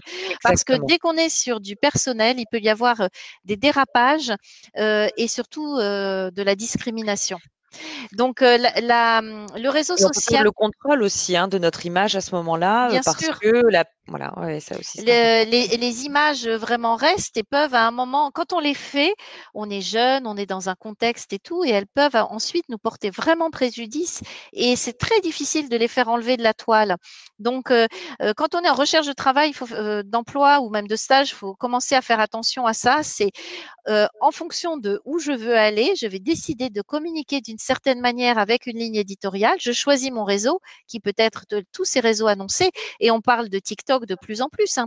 TikTok, même si c'est un réseau pour les jeunes générations, les entreprises sont en train d'arriver sur TikTok. Donc, les jeunes Eh oui, générations de eh oui, maintenant seront les influenceurs cherchant du travail d'ici 4 5 ans. Et il y tout à aura fait, beaucoup d'entreprises. Donc, tout à fait. il n'y a pas un réseau meilleur qu'un autre. C'est vrai que LinkedIn est censé être, entre guillemets, le Oui, réseau le plus il a professionnel pris la plus grosse part, hein, pour le LinkedIn, hein, il moment, faut mais oui. n'hésitez pas en fonction de votre projet à aller sur le réseau, je dirais, qui vous correspond le plus. Tout à fait. Alors, il y avait Viadeo est-il devenu Oui. has-been? Alors, il paraît qu'on annonce le retour de Viadeo. Donc, Ah! moi, je suis une ancienne de Viadeo, Mmh. qui est LinkedIn avait pris vraiment toute puissance par rapport à Viadeo. Il paraîtrait que Viadeo est en train de revenir sur le marché. Donc, tant mieux, parce que plus il y aura de réseaux, plus ça poussera aussi les prestataires à proposer des choses intéressantes pour les abonnés comme nous. Qu'est-ce qu'il y avait d'autre euh, Parler de Sharp, Alors, sincèrement, Shaper, ouais, Shaper, je connais c'est pas. Shaper, c'est une application. Alors, c'est intéressant. Tout, en fait, tout est intéressant. Il ne faut pas s'y limiter. Shaper, c'est une application sur téléphone Ah, c'est mobile peur. qui D'accord. permet de faire du réseau. Ça serait un peu un Tinder professionnel. C'est-à-dire qu'on va être dans une région, on est inscrit sur Shaper, on arrive à un endroit et on sait qu'il y a 2 3 personnes qui sont inscrites également et qui sont susceptibles de faire du réseau avec nous. Donc, pourquoi pas? Pourquoi pas si on est digital native, si on se sent de faire des rencontres comme ça. Il y a des personnes qui ont trouvé des jobs grâce à Shaper. Donc, allez-y, mais écoutez votre cœur et puis il faut surtout être soi-même et ne pas se faire violence parce que la recherche d'emploi et de stage et d'alternance, c'est déjà quelque chose de violent et de difficile. Donc, on ne peut pas multiplier les difficultés et il faut aller là où on est le meilleur. Tout à fait. Je suis tout à fait d'accord avec toi, Christelle. C'est-à-dire que, voilà, il faut en faire un allié, Oui, de cette manière de se rendre visible. Il faut, avoir effectivement, la possibilité d'accepter aussi les commentaires que les personnes peuvent faire sur nos posts parce que, voilà, hein, tu en es témoin, hein, Christelle, hein, parfois, les personnes, se permettent de commenter ou alors, peuvent, exprimer quelque chose qui va peut-être nous déranger ou qui va nous critiquer. Donc, voilà, il faut vraiment, le faire, comme tu le dis, avec une ligne de conduite et si on n'est pas à l'aise avec l'exercice, il y a plein d'autres moyens, hein, bien sûr, de trouver un emploi et de trouver une entreprise. Donc, il faut voir les avantages de ce réseau. Il faut, voilà, le prendre aussi comme un jeu quelque part, hein, comme quelque chose d'amusant, comme quelque chose de sympathique. Et voilà. Je crois et que l'idée il du faut jeu, oser, voilà, il faut oser, il faut jouer et puis il faut partir si ça ne nous convient pas surtout. si c'est pas en adéquation avec nos valeurs. Voilà. Mmh. Je voulais répondre à une question. J'ai vu tout à l'heure, je souhaite peut-être quitter mon entreprise, mais actuellement, j'ai une Oui, bannière LinkedIn qui est celle de mon oui, tout entreprise. à fait. Alors Oui. attention, parce que c'est vrai que quand, si vous êtes à la recherche d'opportunités, que vous avez derrière vous la bannière qui correspond à votre entreprise, vous pouvez donner une impression d'attachement à votre entreprise. Est-ce que cette personne saura bien faire son deuil ou pas? Et vous ne communiquez peut-être pas sur ce qui correspond à votre projet futur. Donc attention, je rappelle que le réseau LinkedIn, enfin, quand vous créez votre compte, même si vous faites partie d'une entreprise, c'est votre compte personnel. Vous pouvez parler de votre entreprise, c'est bien, vous pouvez être son ambassadeur, mais vous n'avez pas obligation de mettre obligatoirement votre entreprise en avant. Ça reste votre compte. Ce qui est bien, c'est que justement, quand vous partez d'une entreprise et que vous allez vers une autre, vous gardez votre compte. Donc, je pense que quand on est en changement, c'est pas nécessaire de mettre la bannière de voilà Mmh. la bannière de l'entreprise que l'on souhaite quitter. Ça peut être Mmh. un peu dangereux. Enfin, je sais pas ce que tu en penses en tant que recruteur, Karine. Oui, oui, non, non, je partage. Après, je crois que, la personne, disait qu'elle était, voilà, dans le social selling et que du coup, c'était peut-être compliqué aussi pour elle de ne pas mettre la bannière de son entreprise. Donc c'est vrai qu'il y a parfois, selon certains métiers, cette ambiguïté parce que ça reste un réseau professionnel.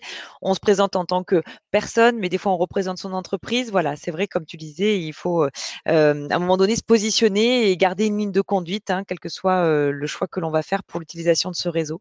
Alors, il nous reste que 2 minutes, donc on va conclure et surtout, déjà, moi, je voudrais, dire un très grand merci à Christelle. Ça a été, un plaisir immense vraiment d'animer avec toi ces lives.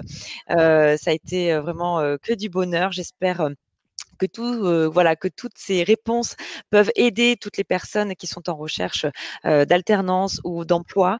Je voudrais remercier aussi, bien sûr, au sein d'Icademy, tout le service technique, tout le service communication, la direction, voilà, qui nous ont permis de nous lancer dans cette aventure. Et aujourd'hui, c'est la fin d'un cycle. C'est le troisième live que nous avions prévu effectivement ensemble. Je pense qu'on se reverra. Je pense qu'il y en aura d'autres, mais je vous en dis pas plus. En tous les cas, suivez-nous. Enfin, déjà, Christelle, vous la suivez déjà, j'ai envie de dire. Mais sur cette thématique effectivement de live et de webinar, je pense que voilà, c'est peut-être le début de rendez-vous réguliers. En tous les cas, ça a été un vrai plaisir. Donc, merci à tous les participants, merci à tous. Voilà, je te laisse le mot de la fin, Christelle. Merci Karine, merci Kadiami, merci à vous tous. Et puis je vous donne rendez-vous. Alors je suis sur plusieurs réseaux sociaux, mais je vous donne rendez-vous surtout sur LinkedIn et on peut communiquer en message privé, il n'y a aucun souci. À très bientôt. À bientôt. À très bientôt. Passez une bonne soirée.